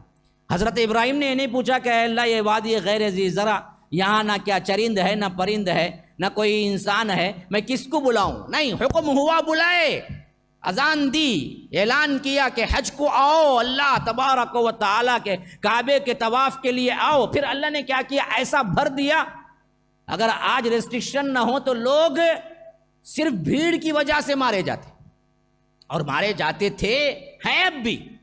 حج میں کئی لوگ شہید ہوتے ہیں صرف بھیڑ کی وجہ سے۔ ہمارے زمانے میں تو بچپن میں ہم کو خاص طور پر کہا جاتا تھا، اب بہت زیادہ کیا ہے ریسٹرکشن بھی لگائے گئے اور انتظامات بھی بہت ہائی ہو گئے تو اموات کم ہوتی ہیں۔ پہلے سب حج کو گئے تو کئی لوگ واپس نہیں آتے تھے صرف بھیڑ کی وجہ سے، کوئی جھکا تو اسی کے اوپر چلتے ہوئے چلے جاتے تھے لوگ، کیوں؟ بھیڑ اتنی جگہ نہیں ہے، تو ایسا بھر دیا۔ جبکہ وہ کیا تھا، ایک صحرا تھا۔ حضرت ابراہیم کی مخلص ندا وَأَذِّن فِي النَّاسِ بِالْحَجِّ یَأْتُوکَ رِجَالًا، لوگ آئیں گے، کیسے آئیں گے، عَلَى كُلِّ ضَامِرٍ، موٹے تازو سواریوں میں بھی، دبلی پتلی سواریوں میں بھی، یہ نہیں دیکھیں گے دبلے پتلے جو اونٹ ہوتے ہیں اسے کہتے ہیں ضامر۔ کہا کہ وَعَلَى كُلِّ ضَامِرٍ یَأْتِینَ مِن كُلِّ فَجٍّ عَمِیقٍ، دنیا کے کونے کونے سے، راستے سے حج کے لیے آئیں گے۔ پھر اس کے بعد اللہ تبارک و تعالیٰ نے کہا کہ ان دنوں کے اندر ہے تمہارے لیے لیشہدوا منافع لہم، تمہارے لیے اس میں منافع بھی ہے، تجارت بھی تم کر سکتے ہو حج کے ایام میں، تم پر اس کے لیے کوئی ممانعت نہیں ہے۔ کوئی بزنس چاہے یہاں کی چیز لے جا کے وہاں بیچ کے منافع کما سکتا ہے، یہ بھی بہت بڑا کام ہے تمہارے لیے۔ یہ پورا انٹرنیشنل ایک گلوبل حیثیت سے تمہارے لیے بزنس تجارت کا بھی مرحلہ ہے، لیشہدوا منافع۔ لیکن اصل کیا ہے، وَيَذْكُرُ اسْمَ اللَّهِ فِي أَيَّامٍ مَعْلُومَاتٍ۔ اب یہ یاد رکھ لو، اصل میں قربانی کے لحاظ فرمایا کہ لِيَذْكُرُ اسْمَ اللَّهِ فِي أَيَّامٍ مَعْلُومَاتٍ عَلَىٰ مَا رَزَقَهُم مِّن بَهِیمَةِ الْأَنْعَامِ۔ اب اس میں معلوم ہوا 3 طرح کی چیزیں، اللہ کا نام لو، اللہ تبارک و تعالیٰ نے جو جانور دیے ہیں اس کے ذریعے، ہاں لیذکر اسم اللہ، اللہ کے نام سے ذبح کرو۔ تو قربانی کو کیا کرنا ہے، کیا کرنا ہے، یا خادر بول کاٹنا، ہاں، یا غوث، بسم اللہ، اس کے بغیر حلال نہیں ہوتا، یاد رکھو۔ بسم اللہ شرط ہے، بسم اللہ اللہ اکبر اتنا کہہ کے کاٹ دیے تو بھی تمہاری قربانی ہو جاتی۔ اس کے بعد کی جتنی دعائیں ہیں وہ سب مستحب چیزیں ہیں، چھوٹ گیا مسئلہ نہیں، بول لیے اچھا ہے۔ بعض لوگ بہت ڈر جاتے ہیں، کیا مولوی صاحب پڑھنا سو مجھے یاد نہیں نہ رہا، آپ کاٹ کو جاتے ہیں کیا؟ اچھا با میں آؤ کاٹ کو جاتا ہوں، مجھے 200 روپے دینا، اچھا مولوی صاحب 500 روپے دینا، آپ کاٹ، اس میں کما لیتا مولوی، ادھر کاٹتا ادھر کاٹتا انہیں بھی خسے بن جائے جات میں، خالی ذبح کرنے کے مولوی صاحب کہتے انہوں، بلاؤ کاٹو بلاؤ کائی کو بھائی، نہیں مولوی صاحب مجھے وہ دعا نہیں معلوم، دعا کیا بھی نہیں ہے بھائی، بسم اللہ اللہ اکبر وچ ہے، باقیہ جو بھی ہے وہ بولنا ہے، بولو نہ بولنا ہے کوئی مسئلہ فرق نہیں پڑتا، نیت تو ہے نا۔ ہاں اللہم لکا، اللہ یہ تیرے لیے ہے، اور یہ بھی کیسے اللہم تقبل منی، اللہ میری طرف سے قبول کر لے، یہ سب الفاظ اردو میں بھی بول لے سکتے ہیں، عربی میں یاد ہے تو بھی بول لے سکتے ہیں، وجہت وجہی للذی فطر السماوات والارض حنیفا وما انا من المشرکین، یہ دعا بھی پڑھنا ہے، یاد ہے تو پڑھ لے سکتے ہیں، چھوڑ دے سکتے ہیں، کوئی مذائقہ نہیں، بولنا مقصود اصل یہ ہے بسم اللہ اللہ اکبر، کیونکہ اللہ نے کہا یذکر اسم اللہ، اللہ کا نام کے بغیر تمہارے لیے ذبیحہ حلال نہیں ہے، اگر تم نے نام نہیں بولا تو پھر حرام ہے، تو یہ نام تو سب کو بولنے آتا، تو اس واسطے بقرعید کے دن خاص طور پر نماز پڑھ لے کو پریشان ہو کو پھرنے کی ضرورت نہیں، کسے آگا تو بھی بعض لوگ کاٹ نہیں دیتے، نہیں ابھی امام صاحب نہیں آئے، امام صاحب نہیں آئے، پھر انہوں آتے، انہوں کتنے جگہ جائیں گے، ایک آدمی اتنا کہاں سے 200 روپے لیتے پھریں گے، اب انہوں لے پھرتے آنا، بعض لوگ کیا بولتے نہیں مولوی صاحب انہوں چاہو کاٹنا کہتے، ہمیں سب کیسا کاٹ سکتے، کیا ہے بھائی تمہیں کاٹ سکتی نا، کوئی مسئلہ نہیں، ہر آدمی اپنی قربانی کاٹ سکتا ہے، ذبح کر سکتا ہے، کوئی مسئلہ نہیں ہے اس میں۔ بعض لوگ بولتے خون دیکھے تو چکر آتا، کہ جی خون دیکھے تو چکر آیا تو تمہیں کیا جی، تمہیں بہادر تمہیں جوان تمہیں مرد تمہیں، ہاں کئی کو چکر آتے خون دیکھے تو تم نا، چکر آیا تو ایک بار کاٹے تو چکر آئیں گی، دوسری بار کاٹے تو چکر چل جائیں گی، سگریٹ پیتے بھی چکر آتی، لے کو پیتے نہیں پھر، ارے ایک بار مارے تو ایسا ہوتا رہے، دوسرے بار پی کیا بھی نہیں مزہ آتا کہتا انہیں، تو کیا ہے یہ سب کمزوری خود کر سکتے ہیں، یہ کوئی تمہارے لیے، تو معلوم ہوا کہ وَاذْكُرُ اسْمَ اللَّهِ، اللہ کا نام شرط ہے نا۔ پھر فرمایا کہ فی ایام معلومات، دیکھو معلوم ایام میں کرنا ہے، ایام معلومات مراد ہے قربانی کے دن، کتنے دن ہیں؟ 10 ذی الحجہ، 11 ذی الحجہ، 12 ذی الحجہ، 13 ذی الحج کے عصر کی نماز کے آخری وقت تک، یہ قربانی کے دن ہیں، اسے ایام تشریق بولتے۔ جو لوگ یہ سمجھتے ہیں کہ 11-12 تک ہی ہیں، وہ لوگوں کا دعویٰ صحیح نہیں ہے، احناف وغیرہ کیا کہتے ہیں صرف 2 دن ہیں، 11-12، 13 نہیں ہے، حالانکہ 13 کی شہادتیں کئی صحابہ سے اور کئی اثر کئی واقعات سے معلوم ہوتا ہے۔ ایام تشریق 3 دن ہیں، عید کے علاوہ، عید کے ساتھ نہیں، عید کے علاوہ، تو عید تو 10 ذی الحج کو ہو جاتی ہے، 11 بھی کر سکتا ہے قربانی، 12 بھی کر سکتا ہے، 13 کے عصر کے آخری وقت تک، مغرب کی نماز کا وقت شروع ہونے سے پہلے تک وہ قربانی کر سکتا ہے، اس کے بعد کرے گا تو وہ قربانی نہیں، وہ کنڈا کھانے کو کاٹے سو، یاد رکھو۔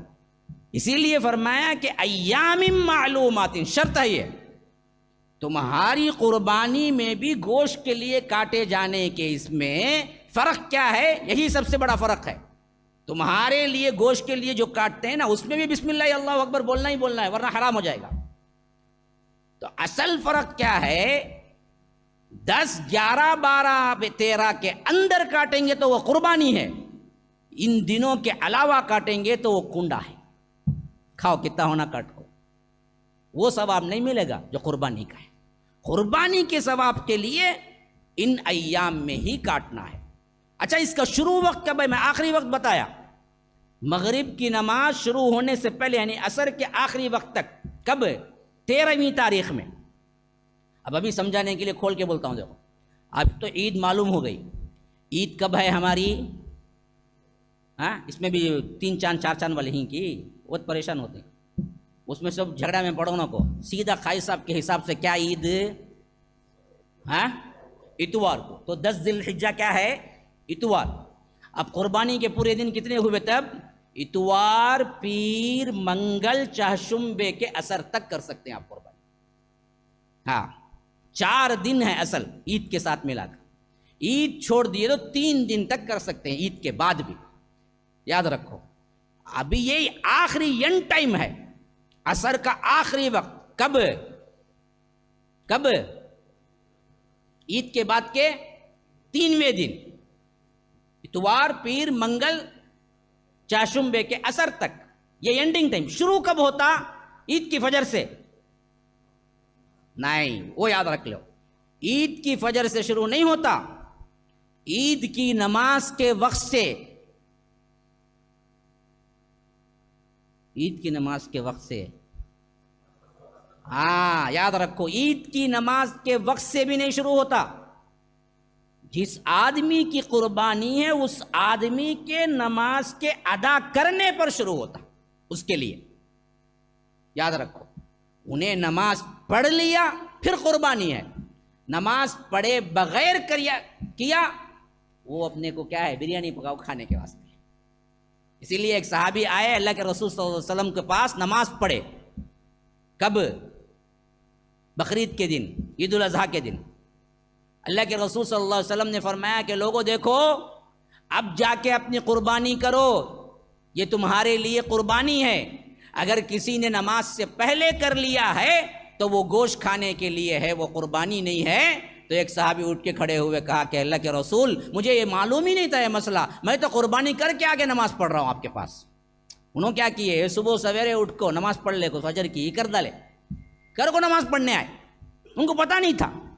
تو اللہ کے رسول صلی اللہ علیہ وسلم نے جب بتایا کہ دیکھو اب جا کے کرو تمہاری قربانی ہے، تو فوری طور پر انہوں نے سوال کیا اللہ کے رسول میں تو کر کے آیا ہوں، مجھے تو پتہ نہیں تھا. کہا تو وہ تمہارے کھانے کے لیے ہے، کھاؤ پکا کے، لیکن قربانی نہیں ہوتی. کہا کہ اس کے علاوہ میرے پاس جانور بھی نہیں ہے نا، کیا کروں؟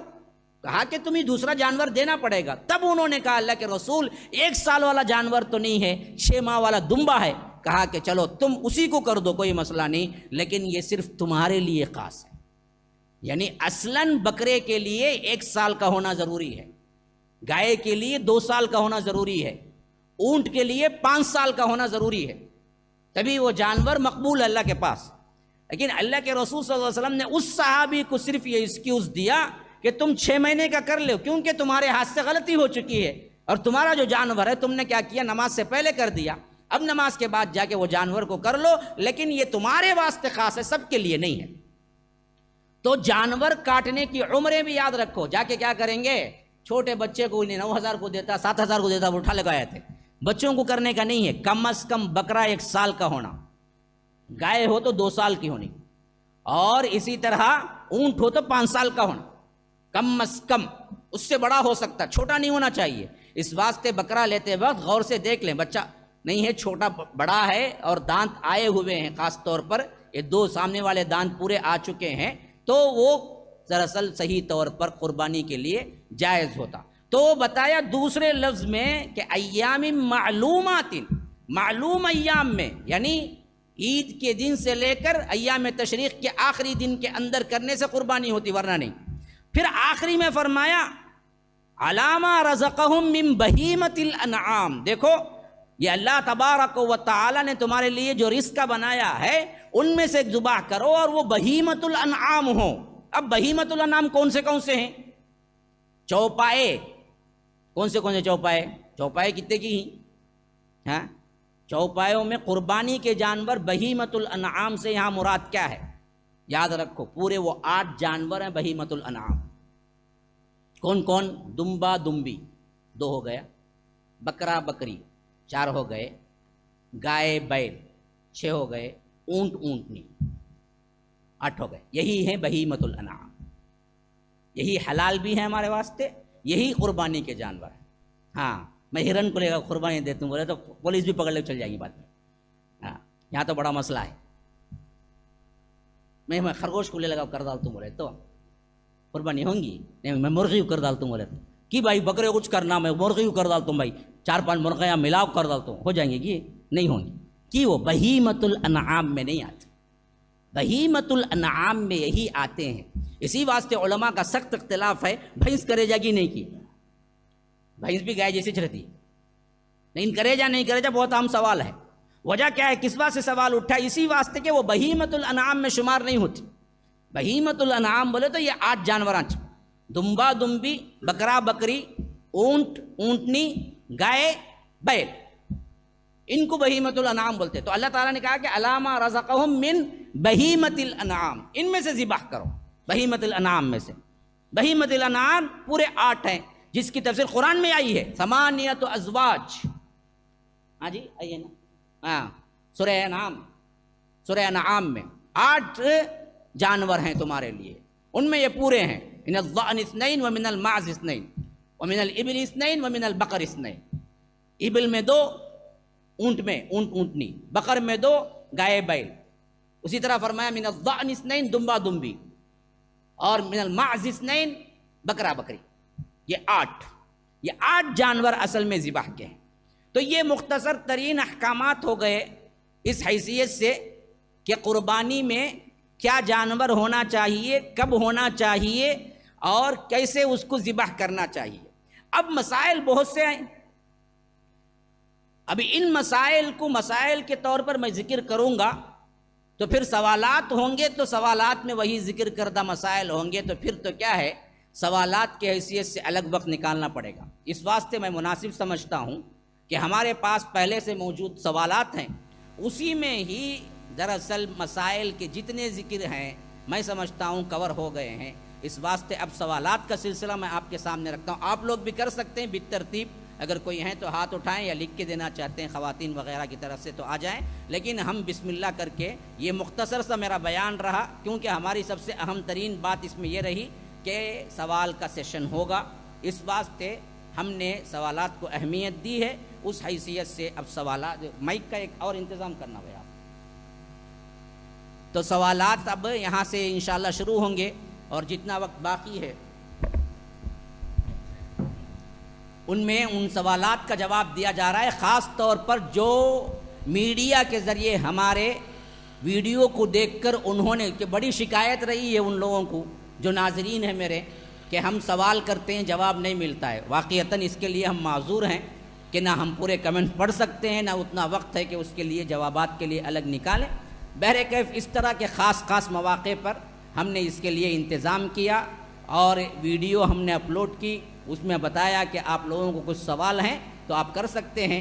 تو تقریباً 100 کے قریب سوالات آئے ہیں، اور ان میں ٹاپک سے ریلیٹڈ جو سوالات ہیں صرف ہم ان کا جواب دیں گے، اور جو لوگ ٹاپک سے ہٹ کر کیے ہیں اگر وقت ملا تو جواب دوں گا، ورنہ نہ دوں گا، اور اس کا میں مکلف بھی نہیں ہوں، میں معذور ہوں۔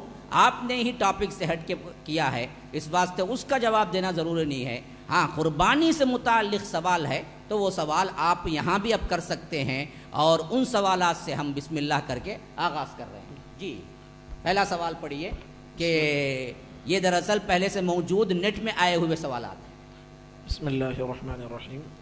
پہلا سوال ہے ایک خاتون کی جانب سے، میرے سسرال میں قربانی نہیں ہو رہی ہے، میرے مائکے میں قربانی ہو رہی ہے، اور میں ذی قعدہ سے مائکے میں ہوں اور ذی الحجہ تک مائکے میں رہوں گی، تو کیا مجھے بھی ناخن اور بال نہیں کاٹنی چاہیے؟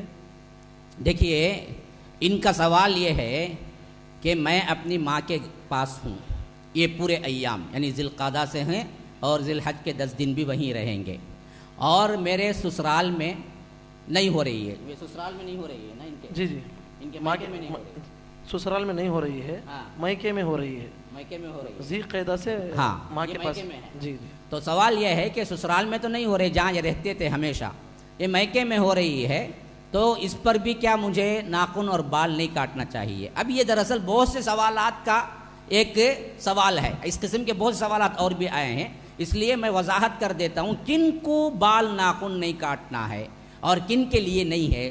جو غلط العام ہو گیا ہے وہ ہمارا مسئلہ کیا ہے؟ یاد رکھو اللہ کے رسول صلی اللہ علیہ وسلم نے فرمایا کہ جو ارادہ کرتا ہے قربانی دینے کا، تو معلوم ہو گیا جو ارادہ نہیں کرتا اسے نہیں ہے یہ حکم۔ حکم کسے ہے؟ جو ارادہ کرتا ہے قربانی دینے کا۔ تو اس کے لیے اللہ کے رسول صلی اللہ علیہ وسلم نے کہا کہ ذی الحج کا چاند نظر آتے ہی وہاں سے لے کر قربانی دینے تک بال ناخن نہ کاٹیں. ایک دوسری حدیث میں ہے کہ بال ناخن اور جلد کا کوئی حصہ نہ کاٹیں. تینوں چیزیں، تینوں سے رکنا. اب اگر یہ سسرال میں رہنے سے بھی ان پر حکم عائد نہیں ہوتا، میکے میں رہنے سے بھی اس سے فرق ہی نہیں پڑتا. تم سسرال میں رہو، میکے میں رہو، نہیں کیا ہے کسی اور بستی میں رہو، اس سے کوئی فرق نہیں پڑتا. فرق اس وقت پڑتا ہے کہ آپ اپنے طور پر قربانی دے رہی ہیں یا نہیں. خواہ وہ مرد ہو خواہ وہ عورت ہو، کوئی بھی اپنے طور پر قربانی دینے والا ہے، خواہ وہ مرد ہو خواہ وہ عورت ہو. وہ ارادہ کیا ہے یا ارادہ کرتی ہے کہ وہ اپنے نام سے قربانی دے گی، تو یاد رکھو صرف وہ شخص کو رکنا ہے بال ناخن اور اپنے جلد کا کوئی بھی چمڑا نکالنے سے.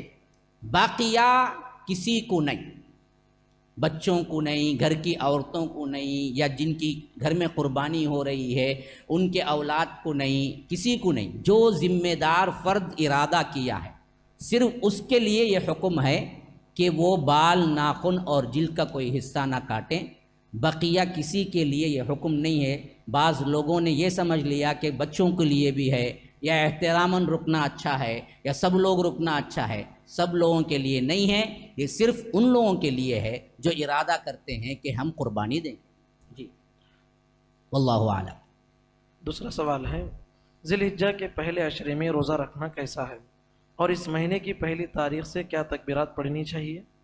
پہلی تاریخ سے تکبیرات پڑھنا چاہیے کیا؟ ہاں دیکھیے، اس کی وضاحت میں کر چکا ہوں کہ ذی الحج کے پہلے جو عشرے میں تکبیرات پڑھنا سنت ہے جو متروک ہو چکی ہے، پڑھنا چاہیے. پڑھنے کا طریقہ کیا ہو، وہ اجتماعی طور پر بیٹھ کے کوئی ذکر نہیں ہے. گلی میں ہیں، راستے میں ہیں، گھر میں ہیں، بازار میں ہیں، کہیں بھی ہیں، اللہ اکبر لا الہ الا اللہ اللہ اکبر وللہ الحمد کرتے رہنا چاہیے. دوسرا ان کا سوال ہے روزہ رکھنا ہے، چاہے تو رکھ سکتے ہیں لیکن فرض واجب نہیں ہے. بعض لوگ اسے واجب سمجھ لیں. بعض لوگ، مجھے یہاں تک سوال آیا کہ ہم کو کیا ہے ذی الحج کے ایام میں سخت ترین بیماری ہے یا سخت ترین بخار ہے، ایسے میں ہمارے روزے چھوٹ جائیں گے تو کیا قضا کرنا ہے؟ تو یاد رکھیے آپ چھوڑ سکتے ہیں، اس میں روزہ قضا وغیرہ نہیں ہے. یہ رمضان کے روزوں کی طرح فرض نہیں ہے، یہ نفل روزے ہیں، چاہیں تو رکھیں چاہے تو چھوڑیں. فضیلت والے عمل ہیں، اور اس میں سب سے زیادہ فضیلت والا 9 کا روزہ ہے، 9 ذی الحج کا روزہ، یوم عرفہ کا.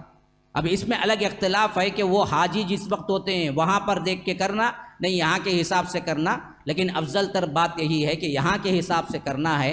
حاجی جس وقت ہوتے ہیں اس کو دیکھ کے کرنے کا کوئی حکم ہم کو نہیں ہے. ہم کو کہا گیا کہ 9 ذی الحج کا رکھو، تو 9 ذی الحجہ کا رکھنا چاہیے، یہ افضل تر ہے. اور اس کا فائدہ کیا ہے، ثمرہ کیا ہے کہ یہ اگلے پچھلے 2 سال کے گناہ اس سے معاف ہوتے ہیں. اللہ کے رسول صلی اللہ علیہ وسلم نے امید ظاہر. واللہ اعلم. قربانی کے دنوں میں ناخن اور بال نہ کاٹنے کی جو ممانعت ہے وہ صرف مردوں کے لیے ہے یا عورتوں کے لیے بھی ہے؟ کیا عورتیں بھی، یہ سوال بھی کیا ہے جی کیا عورتیں بھی اس کا احترام کریں گی، اپنے ناخن اور بال نہیں کاٹیں گی کیا؟ دیکھیے یہ سوال پہلے بھی گزر چکا ہے. مردوں کے لیے عورتوں کے لیے کا مسئلہ نہیں ہے، مردوں کے لیے بھی عورتوں کے لیے بھی. جو قربانی کرنا چاہتا ہے صرف اس پر. شوہر قربانی کر رہا ہے تو بیوی کے لیے نہیں ہے، بیوی قربانی کر رہی ہے تو شوہر کے لیے نہیں ہے. باپ قربانی کر رہا ہے تو بچوں کے لیے نہیں ہے یہ حکم کہ بال ناخن نہ کاٹے. بچوں میں سے کوئی قربانی کر رہا ہے تو باپ کے لیے نہیں ہے یہ حکم کہ وہ بال ناخن نہ کاٹے. جو کر رہا ہے بس اس کے لیے ہے، جو نہیں کر رہا ہے اس کو احتراماً رکنا ہے وغیرہ. یہ بات کسی بھی حدیث سے ثابت نہیں. کیا والد کے پنشن سے قربانی ہو سکتی ہے؟ جی والد کے پنشن سے، والد کی پنشن سے قربانی ہو سکتی ہے. بالکل، کھانا ہو سکتا ہے، پینا ہو سکتا ہے، دعوتیں ہو سکتی ہیں. ہاں تو قربانی کیوں نہیں ہو سکتی؟ ہو سکتی ہے. اگر اللہ نے استطاعت دی ہے تو ضرور کیجیے. میرے پاس قربانی کے لیے پیسے نہیں ہیں، کیا میں دوسروں سے پیسے قرض لے کر قربانی دے سکتا ہوں؟ دیکھیے یہ سوال بھی بڑا اہم اور بہت سے لوگوں کے ذہن میں اٹھنے والا ہے کہ اگر قربانی کے لیے پیسہ نہیں ہے تو قرض لے کے کر سکتے ہیں. تو اس میں صحیح تر بات ان علماء کی ہے کہ قرض لے کے کر سکتے ہیں، الا یہ کہ آپ کو یہ خدشہ ہو کہ قرض ہم پھیر نہیں سکتے، اس حالت میں تو آپ رک سکتے ہیں۔ بقیہ حالت میں جیسے عام معمول بزنس مین ہمیشہ قرض دار رہتا، انہیں کبھی بھی قرض سے خالص نہیں رہتا، لاکھوں کا کماتا پھر بھی قرض رہتا، انہیں قرض ہے وہ پوری زندگی نہیں کریں گا۔ تو جن کو معلوم ہے کہ میں قرض لے بھی سکتا ہوں اور ان کو دے بھی سکتا ہوں تو وہ لوگ قرض لے کے کریں۔ مثلا کیا ہے کہ ذی الحج شروع ہوا، مہینے کا بھی شروع تھا ہمارا بھی، عموماً جولائی شروع ہے، اب شروع میں کیا ہے پورے خرچے ہو جاتے، ہاں ان کو دیو ان کو دیو، پہلے بیوی لے لیتی پورا دیو جی لے لگاؤ کرو بول کو، تو اب ان کو 10 تاریخ کو کیا بھی نہیں ہے ان کے پاس، اب قربانی کہاں سے کریں گے؟ لیکن ان کو اچھی طرح معلوم ہے جیسے ہی 15-20 گزریں گے فلاں آدمی کو دیا ہوں فلاں آدمی کو دیا ہوں، وہاں سے پیسہ آنے والا ہے۔ اب آپ کہتے ہیں کہ کسی دوست سے کہ بھائی ایک 10,000 20,000 دو مجھے، میں ذرا قربانی کرنا ہے، پھر میں پھیر دیتا ہوں، اور پورا یقین ہے آپ کو پھیرنے کا، پیسہ آتا جاتا رہتا ہے آپ کے ہاتھ میں، تو ایسے شخص کو قربانی قرض لے کے کرنے میں کوئی حرج نہیں۔ ایسا فقیر ہے اور ایسا مسکین ہے جس کو پیسہ کہیں سے آنے کی کوئی امید ہی نہیں ہے، پھر بھی اسے شوق قربانی ہے کہ وہ قرض لے کے کرنا چاہتا ہے، اور امید یہی ہے کہ وہ قرض لے گا تو پھر سال بھر پھیر نہیں سکے گا، ایسا معاملہ ہے تو علماء کہتے ہیں کہ وہ ایسی چیز نہیں ہے کہ تم پر قرض لے کے کرو، لیکن قرض لینا عام معمول ہے، لیتے دیتے رہتے ہیں، تو بالکل جائز ہے قرض لے کے کریں، کیونکہ یہ بہت بڑا نفع کمانے کا سیزن ہے، اس سیزن میں کما لینا ہے، بعد میں قرض آپ پھر لے سکتے ہیں، کوئی مذائقہ نہیں، تو قرض لے کے کر سکتے ہیں، واللہ اعلم۔ عید پر پورا سر منڈوانا کیسا ہے؟ دیکھیے یہ دراصل عید پر پورا سر مڑوانا شاید ان کے پس منظر میں یہ بات ان کے ذہن میں ہو کہ اللہ کے رسول صلی اللہ علیہ وسلم نے یہ بات بتائی کہ جو استطاعت نہ رکھتا ہو قربانی کی اور وہ ثواب بھی کمانا چاہتا ہو، تو اللہ کے رسول صلی اللہ علیہ وسلم نے فرمایا کہ اپنے بال اور اپنے ناخن اور اپنے زیر ناف بال مڑوا لے عید کے دن، تو اللہ تعالیٰ اس کو ثواب دیتا ہے قربانی کے برابر۔ شاید اس پس منظر میں انہوں نے سوال کیا ہے کہ کیا عید کے روز پورا سر مڑوانا کیسا ہے، ورنہ عادتاً کوئی عید کے روز مڑوانا چاہتا ہے تو خوشی سے مڑوائے، اس میں کیا ہے، لوگ موٹے موٹے بولیں گے، دوسرا کیا بھی فرق تو نہیں پڑے گا، مڑوائے، پورے بال رکھنا چاہے رکھے، عادتاً مڑوانا ہے نہیں مڑوانا ہے اس سے کوئی سوال نہیں ہے، ثواباً شرعاً مڑوانا ہے تو اللہ کے رسول صلی اللہ علیہ وسلم نے ایک آپشن دیا ہے، جو بالکل استطاعت نہ رکھتا ہو وہ عید کے روز عید کی نماز کے بعد یہ کام کرے، زیر ناف بال بھی نکالے اور مڑوائے، اور جہاں تک مجھے یاد پر ناخن بھی نکالے، تو اللہ اسے قربانی کا ثواب دیتا ہے۔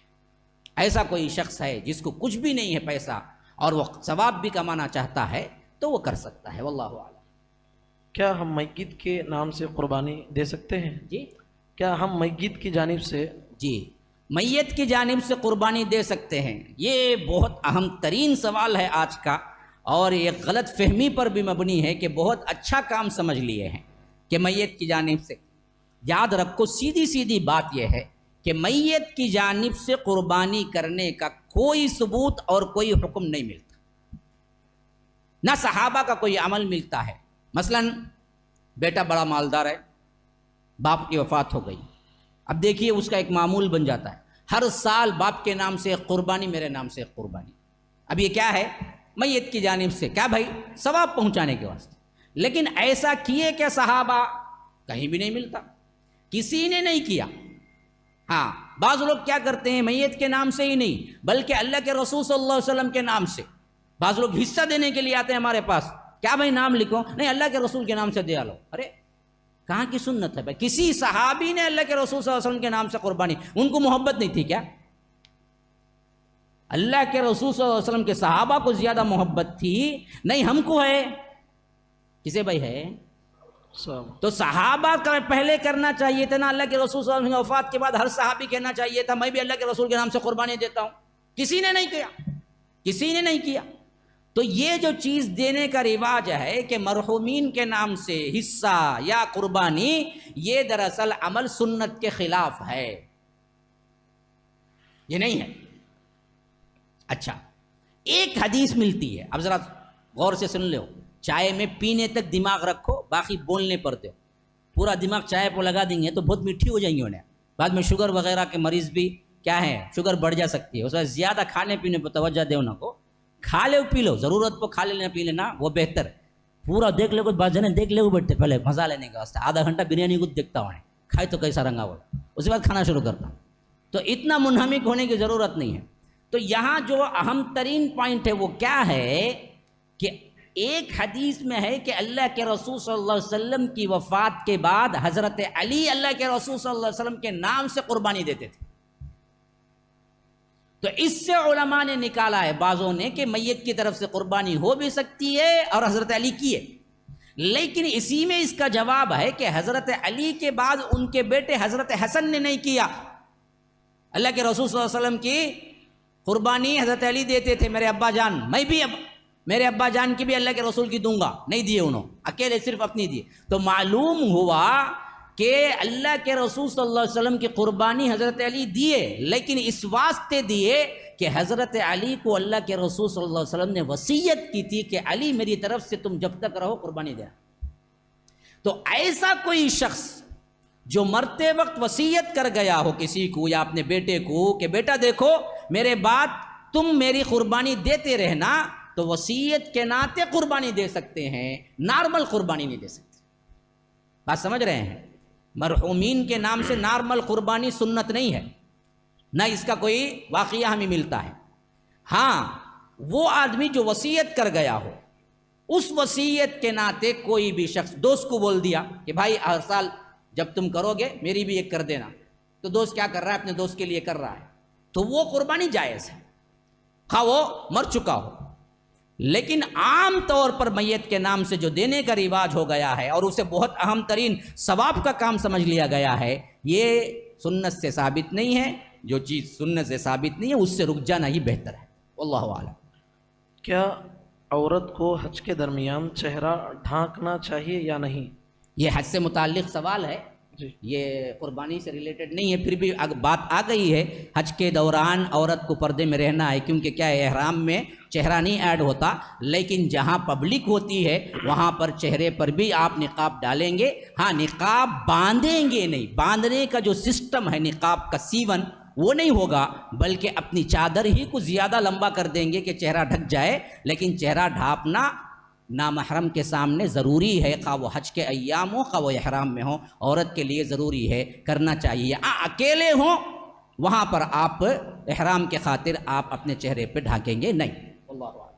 اگر کسی کے گھر میں 7 افراد سے زیادہ لوگ ہیں تو کیا ایک قربانی ان کے لیے کافی ہو جائے گی؟ دیکھیے یہ بھی بہت عام طور پر مشہور ترین بات ہے ہمارے ہاں، غلط العام جسے کہہ سکتے ہیں. وہ یہ کہ ہر فرد جو کماتا ہو وہ قربانی دینا ہے. نہ ایسی کوئی بات نہیں ہے. 7 افراد نہیں 100 افراد کیوں نہ. انہوں نے سوال میں پوچھا ہے کہ ایک گھر میں 7 افراد ہوں تو کیا 7 افراد کی طرف سے ایک جانور قربانی ادا ہو جائے گی؟ بالکل ادا ہو جائے گی، بالکل ادا ہو جائے گی. یہ 7 پوچھے ہیں، میں کہتا ہوں 7 نہیں 100 افراد کیوں نہ ہو، وہ ایک خاندان کے ہیں، ان میں کا کوئی ایک بڑا ایک جانور قربان کر دے تو قربانی ادا ہو جائے گی. ہر ایک کو الگ الگ قربانی کرنا ضروری نہیں ہے، جیسا کہ عام طور پر مشہور ہو گیا ہے. ہاں جن کا چولہا الگ ہے، جن کا گھر الگ ہے، الگ پکوان ہوتا ہے، اس کا بڑا کرے گا. مثلاً 3 فلیٹ ہیں، ایک فلیٹ میں ایک بھائی، دوسرے فلیٹ میں دوسرا بھائی، تیسرے فلیٹ میں تیسرا بھائی ہے، تو ہر بھائی کمانے والا ہے تو ہر بھائی اپنے اپنے نام سے دے گا. اب مثلاً 3 فلیٹ ہیں لیکن کوئی کچن نہیں ہے، کوئی الگ پکوان نہیں ہے، سب بھائی ایک ہی باپ کے ماتحتی میں مل کے رہتے ہیں. باپ اگر قربانی دے دے گا تو تینوں بھائیوں کی طرف سے ادا ہو جائے گا، اس کو الگ دینے کی ضرورت نہیں ہوگی. کیونکہ خود ابو ایوب انصاری کی صاف طور پر روایت ہے کہ اللہ کے رسول صلی اللہ علیہ وسلم کے زمانے میں ہم اپنے گھر والوں کی طرف سے ایک ہی قربانی دیتے تھے. بعد میں آنے والے لوگوں نے کیا کیا، اپنے اپنے نام اور اپنے اپنے مفاد اور نمود و نمائش کے لیے یہ حال ہو گیا کہ ہر ایک قربانی کرنے لگا. ورنہ تو اللہ کے رسول صلی اللہ علیہ وسلم زمانے میں ہم پورے خاندان کی طرف سے ایک ہی قربانی دیتے تھے، صاف طور پر ہے. تو اس واسطے جتنے افراد کیوں نہ ہوں، اگر وہ ایک گھر ہے تو ایک قربانی کافی ہے. اس کا مطلب یہ نہیں کہ ایک ہی دینا کافی ہے. چاہ کے کوئی دینا چاہتا ہے 2 1 2 3 نہیں، ایک ہی فرد 100 2 کوئی مسئلہ. اللہ کے رسول صلی اللہ علیہ وسلم نے حج میں 100 اونٹ قربان کیے اپنی ایک کی جانب سے، ایک کی جانب سے. اپنی جانب سے 100 اونٹ دیے، پھر امہات المومنین کی جانب سے گائے دی. جس سال حج کیا اللہ کے رسول نے اس سال اپنی جانب سے 100 اونٹ، ان میں 63 اونٹ خود اپنے ہاتھ سے ذبح کیے. بقیہ جو اونٹ بچ گئے 30 اونٹ، ان کو حضرت علی سے کہا کہ آپ میری جانب سے ذبح کر دیں. ان میں علماء لکھے ہیں کہ یہ دراصل کیا تھا، اپنی عمر سے اللہ کے رسول صلی اللہ علیہ وسلم نے یہ بتایا کہ میں ہر سال کے بدلے یہ قربانی دیا ہوں. 63 سال کی عمر ہے، 60 پر 3 سال کی، اور اس حیثیت سے میں 60 پر 3 اونٹ میں نے ذبح کی. بقیہ حضرت علی سے کہا کہ آپ ذبح کر دیں. پھر الگ سے اللہ کے رسول صلی اللہ علیہ وسلم نے امہات المومنین کی طرف سے ایک گائے ذبح کی. تو کتنے چاہے ذبح کر سکتے ہیں، کتنا کافی ہے وہ سوال ہو تو پورے خاندان کی طرف سے ایک کافی. اللہ اعلم. کیا گھر میں ایک فرد کے نام سے قربانی دی جائے تو کافی ہے یا سب کا نام لینا ضروری ہے؟ دیکھیے وہی سوال ہے جو اوپر گزرا، اس میں تھوڑا سا مختلف ہے. انہوں نے سوال یہ کیا ہے کہ اگر ہم ایک ہی گھر کی جانب سے ایک ہی قربانی دے رہے ہیں تو ان میں جتنے فرد ہیں ان سب کا نام لینا ضروری ہے؟ ضروری نہیں ہے. آپ صرف اتنا نیت کر لیں کہ اے اللہ یہ میری طرف سے اور میرے گھر والوں کی طرف سے، جیسے اللہ کے رسول صلی اللہ علیہ وسلم کہتے تھے کہ اے اللہ یہ میری طرف سے میرے گھر والوں کی طرف سے. کبھی کبھی اللہ کے رسول اتنا زائد کرتے تھے کہ اے اللہ یہ میری طرف سے میرے گھر والوں کی طرف سے اور میری امت کے ان سب لوگوں کی طرف سے جنہوں نے قربانی کی استطاعت نہیں رکھی ہو. ہمارا بھی لحاظ رکھا ہے، قربان جائیے اللہ کے رسول صلی اللہ علیہ وسلم پر. تو نام لینے کی ضرورت نہیں ہے، صرف اتنا کہہ دینا کہ میری اور میرے خاندان کی طرف سے، تو بات ادا ہو جائے گی. کسی آرگنائزیشن کو پیسہ دینا کیسا ہے جو کہتے ہیں کہ ہم قربانی کا گوشت جو ہے غربا میں تقسیم کریں گے؟ دیکھیے یہ پوچھتے ہیں کہ کسی آرگنائزیشن کو قربانی کے لیے ذمہ دار بنا دینا کیسا ہے. بالکل جائز ہے، جیسے وکیل ہم بنا سکتے ہیں کسی کو بھی ذبح کرنے کے لیے، لیکن وہ اعتماد والا ہو کہ واقعتاً وہ قربانی کر رہا ہے، خواہ وہ بکرے کا معاملہ ہو خواہ وہ کیا ہے شیر کا معاملہ ہو. ان میں آپ دیکھیں کہ آرگنائزیشن اپنے حساب سے بالکل سچا ہے، قربانی ہوتی ہے اور گوشت صحیح طور پر تقسیم ہوتا ہے. کچھ گوشت اگر ہو سکے تو لیں، خود بھی کھائیں، کیونکہ قربانی کا گوشت لے کے کھانا اللہ کے رسول صلی اللہ علیہ وسلم کی ایک اہم ترین سنت ہے. واللہ اعلم. کیا قربانی صرف صاحب استطاعت کر سکتا ہے یا کوئی بھی کر سکتا ہے؟ یہ بھی بہت اہم ترین ایک سوال ہے اور غلط العام ہے کہ ہمارے درمیان یہ چیز بہت مشہور ہو گئی کہ بھائی جو صاحب نصاب ہے یعنی زکوٰۃ دینے کا جو قابل ہے اسی پر قربانی ہے. صاحب نصاب کسے کہتے ہیں؟ جو زکوٰۃ جس پر واجب ہوتی ہے، فرض ہوتی ہے. زکوٰۃ کب واجب ہوتی ہے؟ زکوٰۃ اس پر واجب ہوتی ہے جس کے پاس 1 سال سے 85 گرام سونا ہے یا 85 گرام سونے کے حساب کی رقم 1 سال سے اس کے لاکر میں یا اس کے پاس پڑی ہوئی ہے، اس پر زکوٰۃ فرض ہوتی ہے. تو اب بعضوں نے کیا کر دیا کہ جس پر زکوٰۃ فرض ہوتی ہے اسی پر قربانی بھی فرض ہوتی ہے. جس پر زکوٰۃ نہیں ہے، جو نصاب نہیں ہے، جس کے پاس 85 گرام سونا نہیں ہے، اس کے لیے کیا ہے قربانی کی بھی ضرورت نہیں ہے بول دیے. حالانکہ یہ بالکل غلط بات ہے. یہ الگ ہے، وہ الگ ہے. قربانی الگ ہے، صاحب نصاب کا ہونا الگ ہے.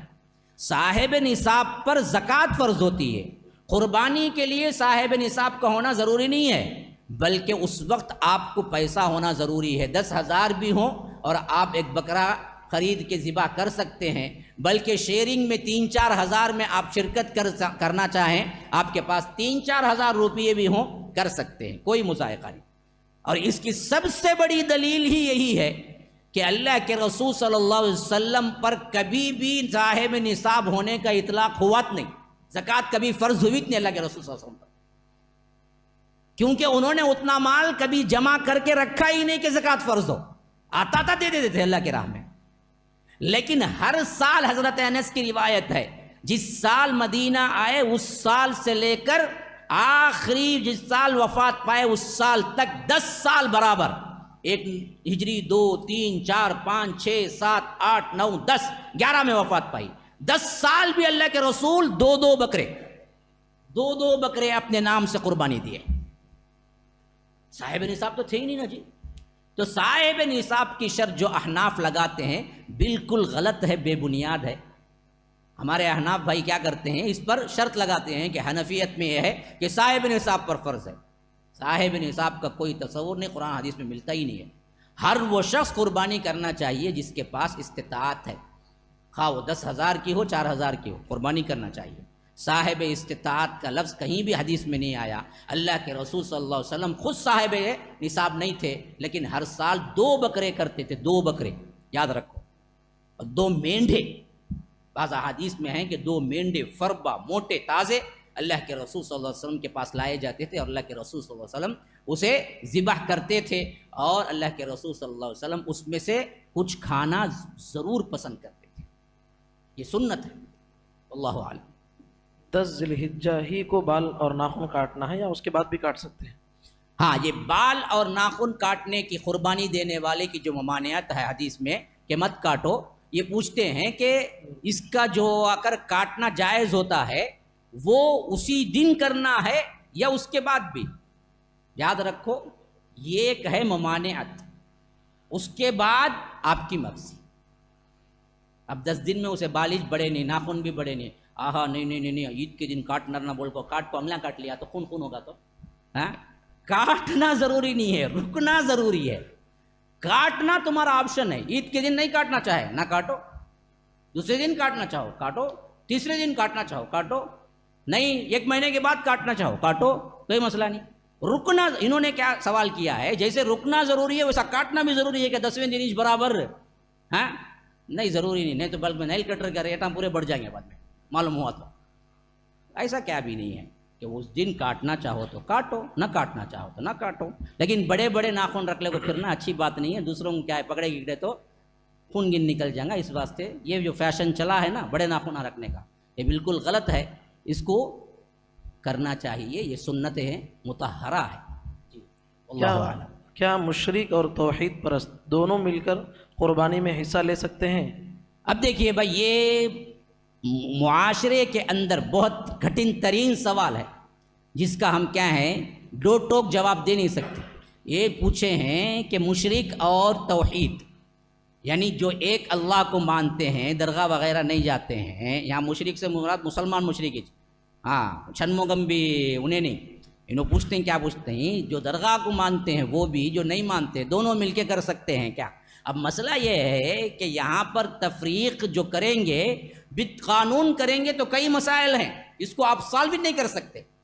ہم کہہ سکتے ہیں کہ یہ شرکیہ عمل کیا ہے، ہم یہ نہیں کہہ سکتے کہ تو مشرک اور تجھ کا تیرا نکاح وغیرہ تعلقات سب ختم حرام. قانوناً نافذ کریں گے تو مسائل پیدا ہو جائیں گے. ہم صرف اتنا کہہ سکتے ہیں کہ بھائی یہ غلط چیز ہے. اب ہو سکتا ہے کوئی درگاہ کو جا رہا ہو لیکن جہل کی وجہ سے کر رہا ہو، ابھی اس پر حجت قائم نہیں ہوئی ہو، ابھی اسے سمجھایا نہیں گیا ہو، ابھی اس پر کیا ہے علم نہیں پہنچا ہو. کئی طرح کے مسائل ہیں. تو اس حیثیت سے ہم دو ٹوک نہیں کہہ سکتے کہ یہ دونوں مل کے نہیں کر سکتے ہیں، بلکہ ہم یہی کہہ سکتے ہیں کہ حتی الامکان آپ مل کے کرنا چاہیں تو اپنے لوگوں کے اندر کریں. اگر کوئی ایسا آ گیا تو اللہ تبارک و تعالیٰ کے پاس آپ معذور سمجھے جائیں گے. اتنا ہی کہہ سکتے ہیں. اب حکماً نہیں کہہ سکتے کہ جائز نہیں ہے، تمہاری قربانی نہیں ہوگی، انہیں مشرک مل گا، تمہیں آ کر موحد مل گئے. اس طرح کے الفاظ ہمیں کہنے کا ابھی کوئی حق نہیں ہے. واللہ اعلم. جب کوئی کہتا ہے کہ ذی الحجہ کے 10 دن افضل ہیں تو کیا اس میں اس کی راتیں بھی شامل ہیں یا صرف دن ہی شامل ہیں؟ دیکھیے، ذی الحج کے جو 10 دن ہیں اس میں راتیں بھی شامل ہیں. صرف یہ کہا گیا ہے کہ لیلۃ القدر کی جو رات رمضان کے آخری عشرے میں فضیلت والی آتی ہے اس سے افضل نہیں ہے. کون سے دن؟ یہ ذی الحج کے 10 دن. بقیہ رمضان کے سب آخری راتوں میں یا آخری دنوں میں افضل دیکھا جائے تو وہ ذی الحج کے ہیں، لیکن وہ رات نہیں ہوگی جو لیلۃ القدر کی ہے. اس کے علاوہ دیکھا جائے تو افضل ترین دن اور رات کون سے ہیں؟ ذی الحج کے ہیں، کیونکہ اس کی قسمیں کھائی اللہ نے، والفجر ولیال عشر، 10 راتوں کی. یہاں مفسرین متفق ہیں کہ یہ 10 راتیں ذی الحج کی ہیں، 1 سے لے کر 10 تک. تو رمضان کے آخری راتوں کی قسم تو نہیں آئی ہے نا. تو اس واسطے علماء کہتے ہیں کہ 10 دن اور رات کے اعتبار سے، عشرے کے اعتبار سے فضیلت والا عشرہ کون سا ہے؟ ذی الحج کا. ذی الحج کا. لیکن لیلۃ القدر کے اعتبار سے فضیلت والی رات کون سی ہے؟ لیلۃ القدر، بس بقیہ سب شامل ہیں اس کے اندر، واللہ اعلم۔ ابھی دو تین ہیں رہ گئے ہیں، اس کے بعد ادھر آئیں گے۔ ایک آدمی کس میں لکھے ہیں؟ اردو میں ہیں تو یہیں پہنچا دیجیے۔ اچھا آپ کتنے ہیں؟ ابھی 10 ہے۔ ابھی 10 ہیں، کچھ یہاں کے بھی لے لیں گے۔ ہاں اچھی بات۔ اچھا ایک سوال وہ پڑھ دیجیے، 1 منٹ یہ پڑھ لیتے۔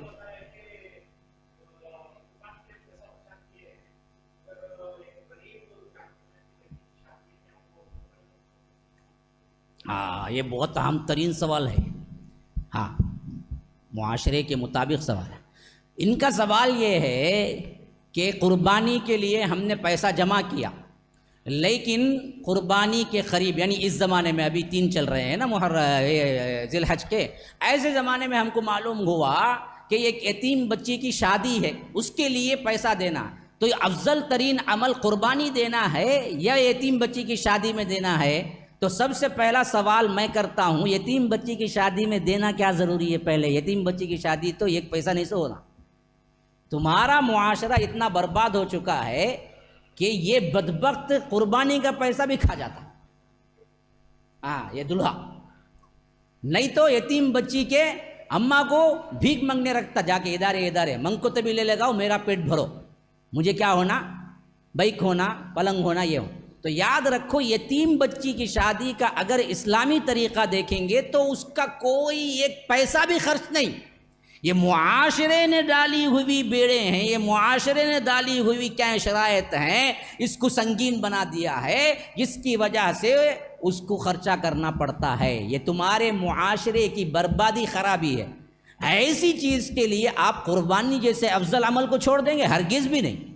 یاد رکھو قربانی کی نیت سے جمع کیا ہوا پیسہ وہ یتیم بچی کی شادی کو نہیں دیا جائے گا، بلکہ قربانی کی جائے گی۔ یتیم بچی کی شادی کو اگر اتنا ہی درد دل ہو تو کوئی دوسرا پیسہ دیں اور اس رسم کو ساتھ میں مٹانے کی بھی کوشش کریں۔ اللہ اعلم۔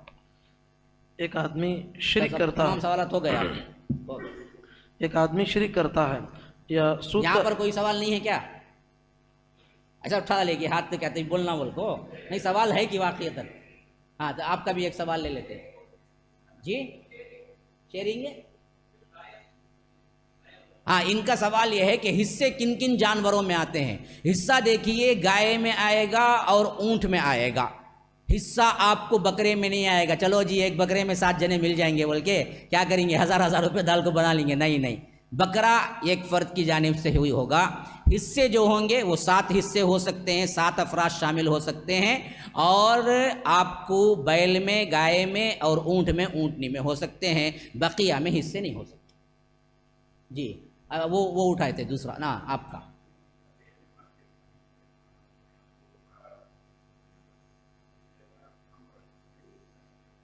صحیح تو 12 اب نماز سے یعنی عید کی نماز سے متعلق ہے، اس واسطے جواب دے رہا ہوں، عام نماز سے متعلق نہیں ہے۔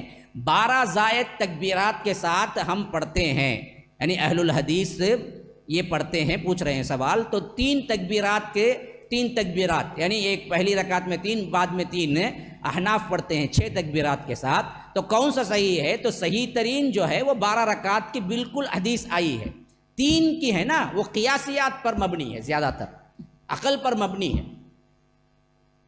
بات سمجھ میں آ رہی ہے نا؟ 3 کی ویسی حدیث نہیں ملتی جیسے 12 رکعت کی بالکل ملتی ہے۔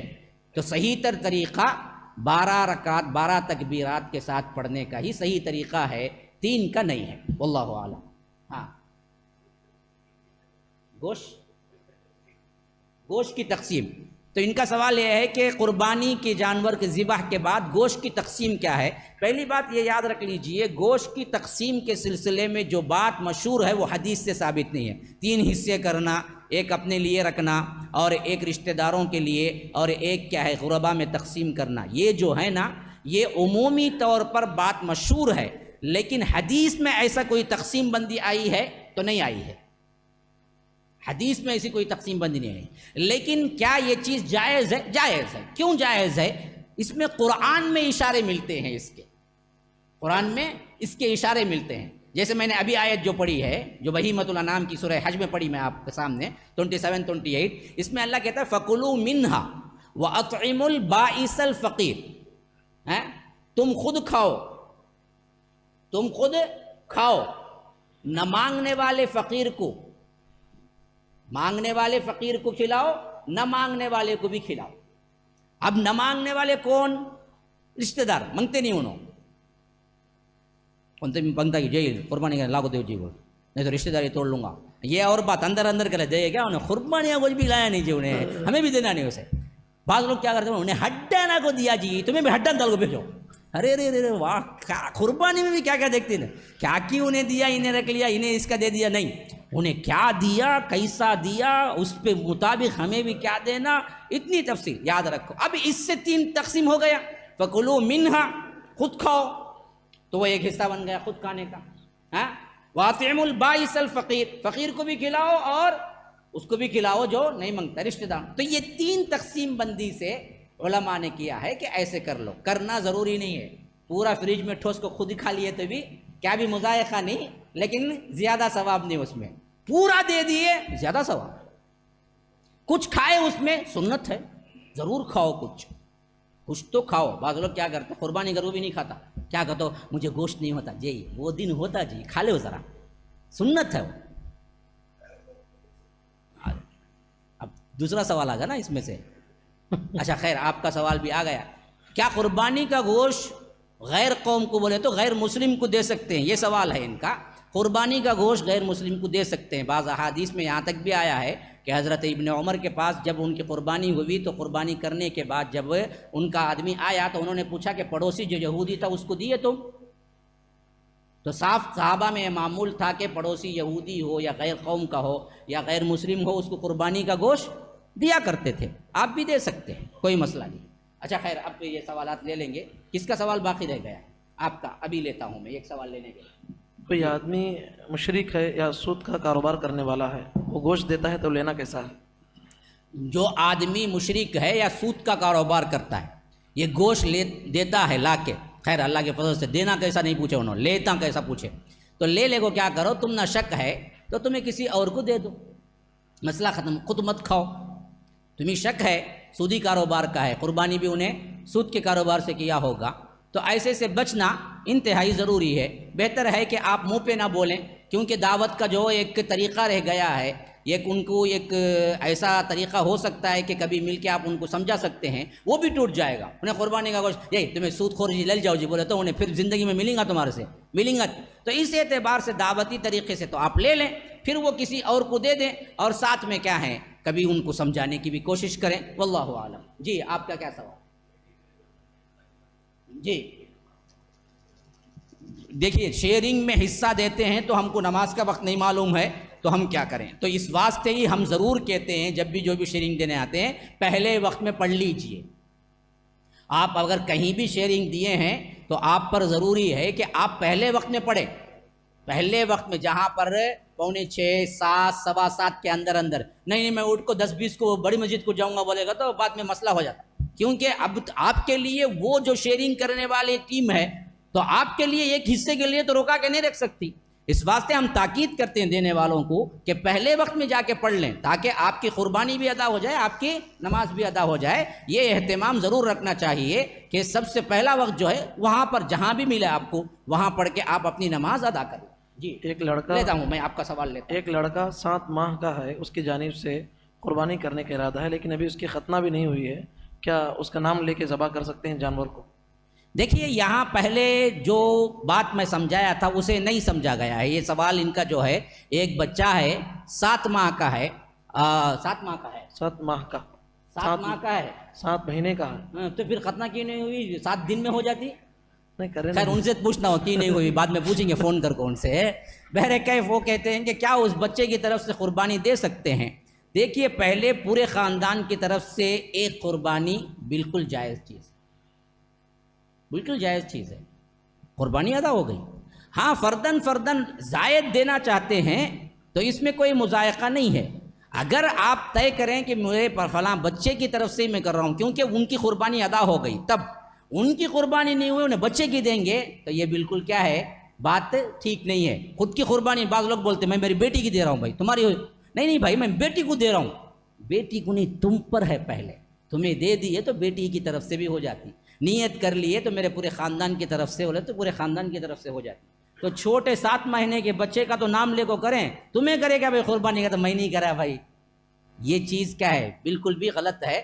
تو ایسا کوئی معاملہ ہے تو سوال پوچھنے والوں کا تو یاد رکھیے بچے کی طرف سے نہیں بلکہ باپ کی طرف سے ہوں, اور وہ بچے کو بھی ثواب اور اس کی نیت کر لیں تو پورے خاندان کو بھی معاملہ حل ہو جائے گا.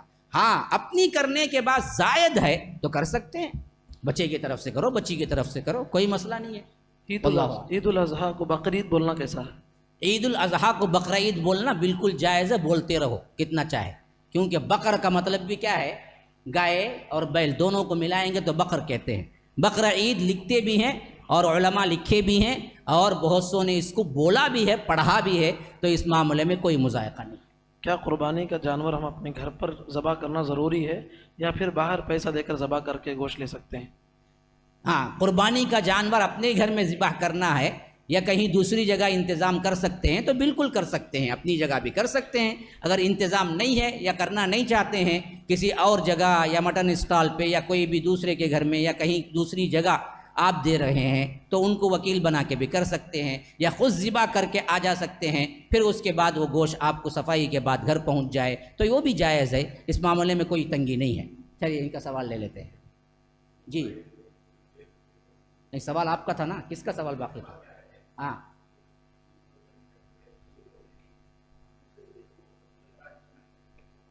کن کا سوال ہو؟ نہیں سوال کن کا ہو, آپ کا سوال کی نہیں, آپ کا سوال, ہاں ان کا سوال. تو سود خور کا میں بولا کسی اور کو دے دیں, آپ کو شک ہے تو یہ پوچھتے ہیں کسی اور کو بھی سود کھلائی جا, کیا پوچھتے ہیں انہوں, کیا کسی اور کو کھلاؤ نہ کو, کسی اور مشرک کو, کوئی اور کیا غیر مذہب والے کو دے دو. اور کا مطلب میں ویسے سمجھا, آپ نہیں سمجھے بولے تو آپ کھل کو بولنا پڑتا ہے.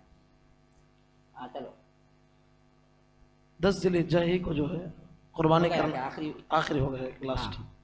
چلیں قربانی کا ارادہ ہے لیکن بہن اور بہن بھی جو ہے گھر پہ آنا چاہتے ہیں 12 ذی الحجہ کو, تو ان کا اعتبار کرتے ہوئے 12 ذی الحجہ کر سکتے ہیں. دیکھیے اب انہوں نے جو سوال کیا ہے 10 ذی الحجہ جو عید کا دن ہے وہ تو قربانی کا ہے, لیکن کچھ فنکشن یا ان کے بہن بھی آنا چاہتے ہیں 12 کو, تو ہم 12 کو ٹال کے کر سکتے ہیں لیکن ثواب کم ہوگا. ثواب میں وہ بھی پوچھیں ثواب میں کمی ہوگی یا نہیں. دیکھیے افضل ترین دن جو ہے نا وہ پہلا دن ہے, اس میں کرنا چاہیے, لیکن پورے 4 دن ہیں قربانی کے, عید کا دن, عید کے بعد والا دن, اس کے بعد والا, اس کے بعد والا, ایام تشریق 13 کے عصر تک, 13 کے عصر تک آپ کر سکتے ہیں. اور آپ کے پاس جانور بھی ہے, پہلا دن بھی ہے, صرف 4 لوگ ملیں گے اس واسطے آپ ٹالتے ہیں تو یہ مناسب بات نہیں لگتی کہ کر دینا چاہیے. اگر ویسا نہیں ہے, کچھ معاملہ کیا ہے خوشی کا ہے, سب لوگ مل کر کرنا چاہتے ہیں تو آپ ٹالتے ہیں, لیکن ٹال سکتے ہیں, لیکن معاملہ افضل تر یہی ہے کہ آپ پہلے دن کریں. واللہ عالم. اور کوئی سوال یہاں پر تو باقی نہیں ہے نا, نیچے سے کوئی سوال نہیں ہے نا, اور اس کے بعد کفارہ پڑھ لے سکتے ہیں. جی کوئی ہے سوال اور سوچ لے کو دیکھیے, ابھی پوچھوں نہیں پوچھوں. ہاں ہاں کر دیں گے. ہاں جی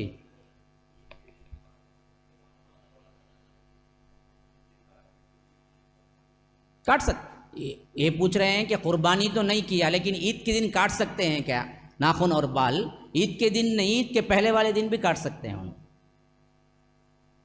سمجھ میں آتا ہے, ان کے لیے ہے نہیں نا, میں پہلے ہی بتایا ہے ناخن بال کاٹنے کا جو ہم نے سمجھ لیا ہے سب کے لیے نہیں ہے.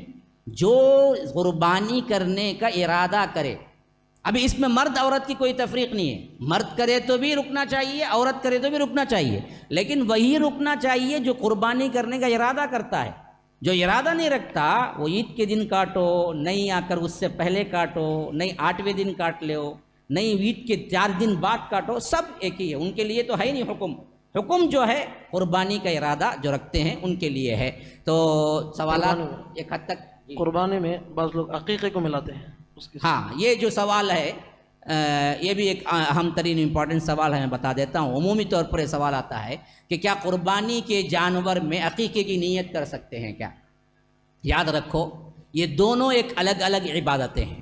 عقیقہ الگ عبادت ہے اور قربانی الگ ہے. قربانی اور اس میں دونوں میں آپ ایک ساتھ نہیں کر سکتے، دونوں الگ الگ ہیں، نیتیں الگ الگ ہیں. نیت پر اعمال کا دار و مدار ہے. انما الاعمال بالنیات. مثلا کیا ہوا، سفر میں تھے، عصر چھٹی، ظہر چھٹ کو تھی، تمہیں کیا کرے مغرب کے ٹائم کو ایک 4 رکعت میں عصر ظہر ملا لیتے نا، دونوں 4 نہیں تو یہ ایک 4 رکعت پڑھے تو بس کی 2 4 رکعت پڑھنا، یہ ہاں دونوں 4 رکعت پڑھنا، یا تو 2 رکعت بول کے قصر پڑھنا. نہیں میں آپ کو ظہر بھی عصر بھی اب دونوں 2 رکعت اسنا ملا کو پڑھ لے تو نہ ایک ہی نیت سے بولے تو ہو جائیں گا، نہیں ہوں گا. نیت عصر کی الگ ہونی چاہیے، نیت مغرب کی ظہر کی الگ. بظاہر دکھنے میں 2 تھے قصر، یا بظاہر دکھنے میں یہاں تھے مقیم تھے، چھٹ گئی 2 نمازیں ایک ساتھ. اب دونوں الگ الگ 4 رکعت پڑھیں گے یا ایک 4 رکعت میں عصر بھی ظہر بھی ملا کو نیت کر لیں گے؟ کیا کریں گے؟ کر لیں گے ویسا چپے؟ ہاں الگ الگ کریں گے. ویسے ہی عقیقہ ایک الگ ہی چیز ہے، ایک الگ عبادت بالنیہ ہونی چاہیے. عقیقہ عقیقے کے اعتبار سے ہونی چاہیے، اور قربانی ایک الگ ہی معاملہ ہے. عقیقے کے علاوہ یہ قربانی کی نیت سے ہی کرنا ہے. تو ان دونوں نیتوں کو ایک ہی جانور میں آپ ذبح کرنے کے لیے کریں گے تو یہ چیز صحیح نہیں ہے. علماء کا صحیح ترین قول یہی ہے کہ یہ دونوں الگ الگ ہونی چاہیے، الگ الگ نیتوں پر مبنی. کوئی اور سوال ہے؟ نہیں ہے. تو یہ دیکھیے اللہ کے فضل و کرم سے ہمارا آج کا یہ پروگرام سوال و جواب کا سیکشن اللہ کا بے پناہ فضل و احسان ہے کہ مکمل ہوا. ایک اہم ترین اعلان یہ ہے کہ آپ لوگوں کو پہلے بھی بتایا جا چکا ہے کہ حفظ کی جو یہاں پر ابتدا ہونے والی ہے فل ٹائم اور یہاں پر بورڈنگ کے ساتھ رہنے کا، میں آپ کو بتا دوں اللہ کے فضل و کرم سے لوگوں تک بات پہنچی. تحفیظ کا جو سلسلہ ہم نے شروع کیا اور اعلان کیا کہ ایک طریقہ وہ ہے جو فل ڈے حفظ کرنے کا ہے، صبح 8 بجے سے لے کر 7 تک، شام میں رات میں وہ گھر جا سکتا ہے بچہ جس کی عمر 5ویں کے اوپر ہو. دوسرا ہم نے یہ اعلان کیا کہ دور دراز سے ہیں، تمل ناڈو کے علاوہ سے ہیں یا چنئی کے علاوہ سے ہیں، رک کے پڑھنا چاہتے ہیں بورڈنگ کے ساتھ، تو ان کے لیے بھی یہاں پر قیام طعام کے ساتھ انتظام کیا گیا ہے. یہ میں نے اعلان کیا تھا. اللہ کے فضل و کرم سے ہم نے سوچا تھا کہ مکمل دونوں کو ملا کر 30-40 سیٹیں ہم مختص کریں گے، اور آج کی تاریخ تک 20 کے قریب سیٹیں ہو چکی ہیں. بعد میں افسوس کرنے کے بجائے آپ لوگوں کو ہم یہ اعلان کرتے ہیں کہ جو لوگ اپنے بچوں کو یا اپنے رشتہ داروں کے بچوں کو داخلہ کروانا چاہتے ہیں، سیٹیں بہت محدود ہیں، جلد سے جلد کیجئے. اور ہمارے پاس صرف 1 ہفتہ باقی ہے. اگلا ہفتہ اتوار عید کا دن ہے، اور یہ بھی یاد رکھ لیں کہ یہ پروگرام جو ہفتہ واری چلا آ رہا ہے وہ اتوار جو اگلا ہفتہ عید کا ہے نہیں ہوگا پروگرام. انشاءاللہ اس کے بعد کے ہفتے کے لیے ہم اعلان کریں گے. لیکن تحفیظ کے لیے جو داخلے شروع ہو چکے ہیں فل ٹائم کے لیے یا بورڈنگ کے لیے رہ کے پڑھنے کے لیے، وہ داخلے ہم نے محدود رکھے، اور ان میں سے تقریباً 20 داخلے مکمل ہونے والے ہیں. تو اس واسطے آپ سب لوگوں سے پھر ایک مرتبہ گزارش ہے کہ خاص طور پر یہاں کے محلے والے ہیں یا آ کر وہ لوگ ہیں جو اپنے بچوں کو حافظ بنانا چاہتے ہیں یا اپنے خاندانوں میں حفاظ پیدا کرنا چاہتے ہیں، جس کے لیے بے انتہا اجر و ثواب ہے، وہ جلدی کریں. اور جو لوگ بورڈنگ چاہتے ہیں، وہ میرے لیے بہت فون آئے، بہت کالس آئے بورڈنگ کے لیے. جب ہم نے ابھی بورڈنگ کا طے نہیں کیا تھا، لیکن جب بورڈنگ کا ہم نے اطلاع دے دی، شاید ان لوگوں تک بات نہیں پہنچی ہے کہ جن لوگوں کے کالس آئے ان کے کالس پھر دوبارہ نہیں آئے. اس واسطے مجھے اعلان کرنا پڑتا ہے میڈیا کے ذریعے کہ جو بھی سن رہے ہیں، جو لوگ کہیں سے بھی ہوں انڈیا سے، اگر وہ اپنے بچے کو داخلہ کرانا چاہتے ہیں مستقل قیام طعام رہائش کے ساتھ، تو جاری ہیں ابھی داخلے. وہ اپنے نمبرات دیں یا اپنے جو ایڈ میں ہم نے نمبر دیا ہے اس میں فون کر کے اپنے داخلے انہاں رجسٹر کروائیں اور جلد سے جلد فائدہ اٹھائیں. جب مکمل ہو جائے گا تو پھر تو ملنا مشکل ہے. سبحانک اللہم و بحمدک، اشہد ان لا الہ الا انت، استغفرک و اتوب الیک. والسلام علیکم ورحمۃ اللہ وبرکاتہ. ہاں، عید کی نماز یہاں پر انشاءاللہ 6:45 کو ادا کی جائے گی، 6:45 بجے 6:45 کو. اس سے پہلے ہمارا عموماً 7 ہوتا تھا، اب ہم نے کیا ہے پاؤ گھنٹہ کم کر دیا ہے. 6:45 کو یہاں پر عید الاضحیٰ کی نماز مسجد السلام میں ادا کی جائے گی. فجزاکم اللہ احسن الجزا. اب عشاء کی اقامت 9:15 پہ ہوگی. جی. جلدی سے آپ وضو سے فارغ ہو. جو حضرت وضو سے فارغ.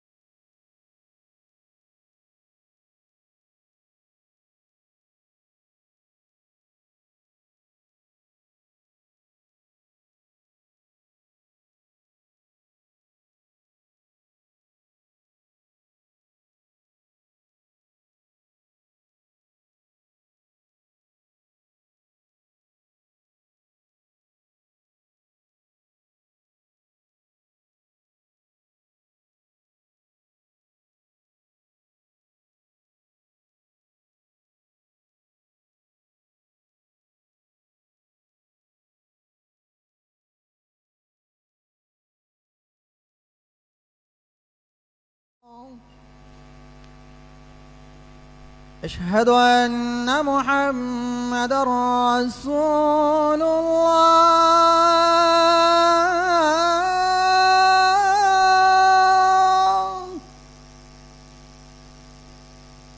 أشهد أن محمد رسول الله.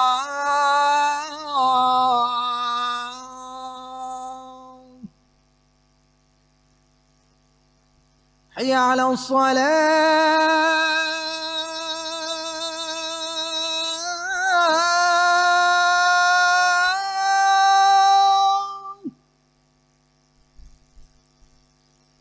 حي على الصلاة.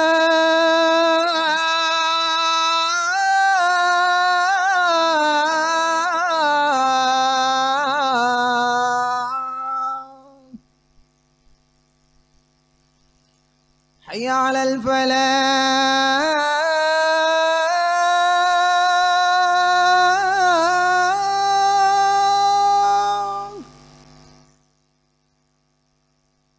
حي على الفلاح.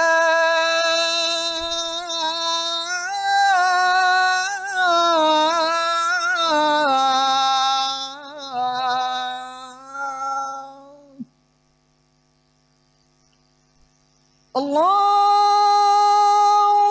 أكبر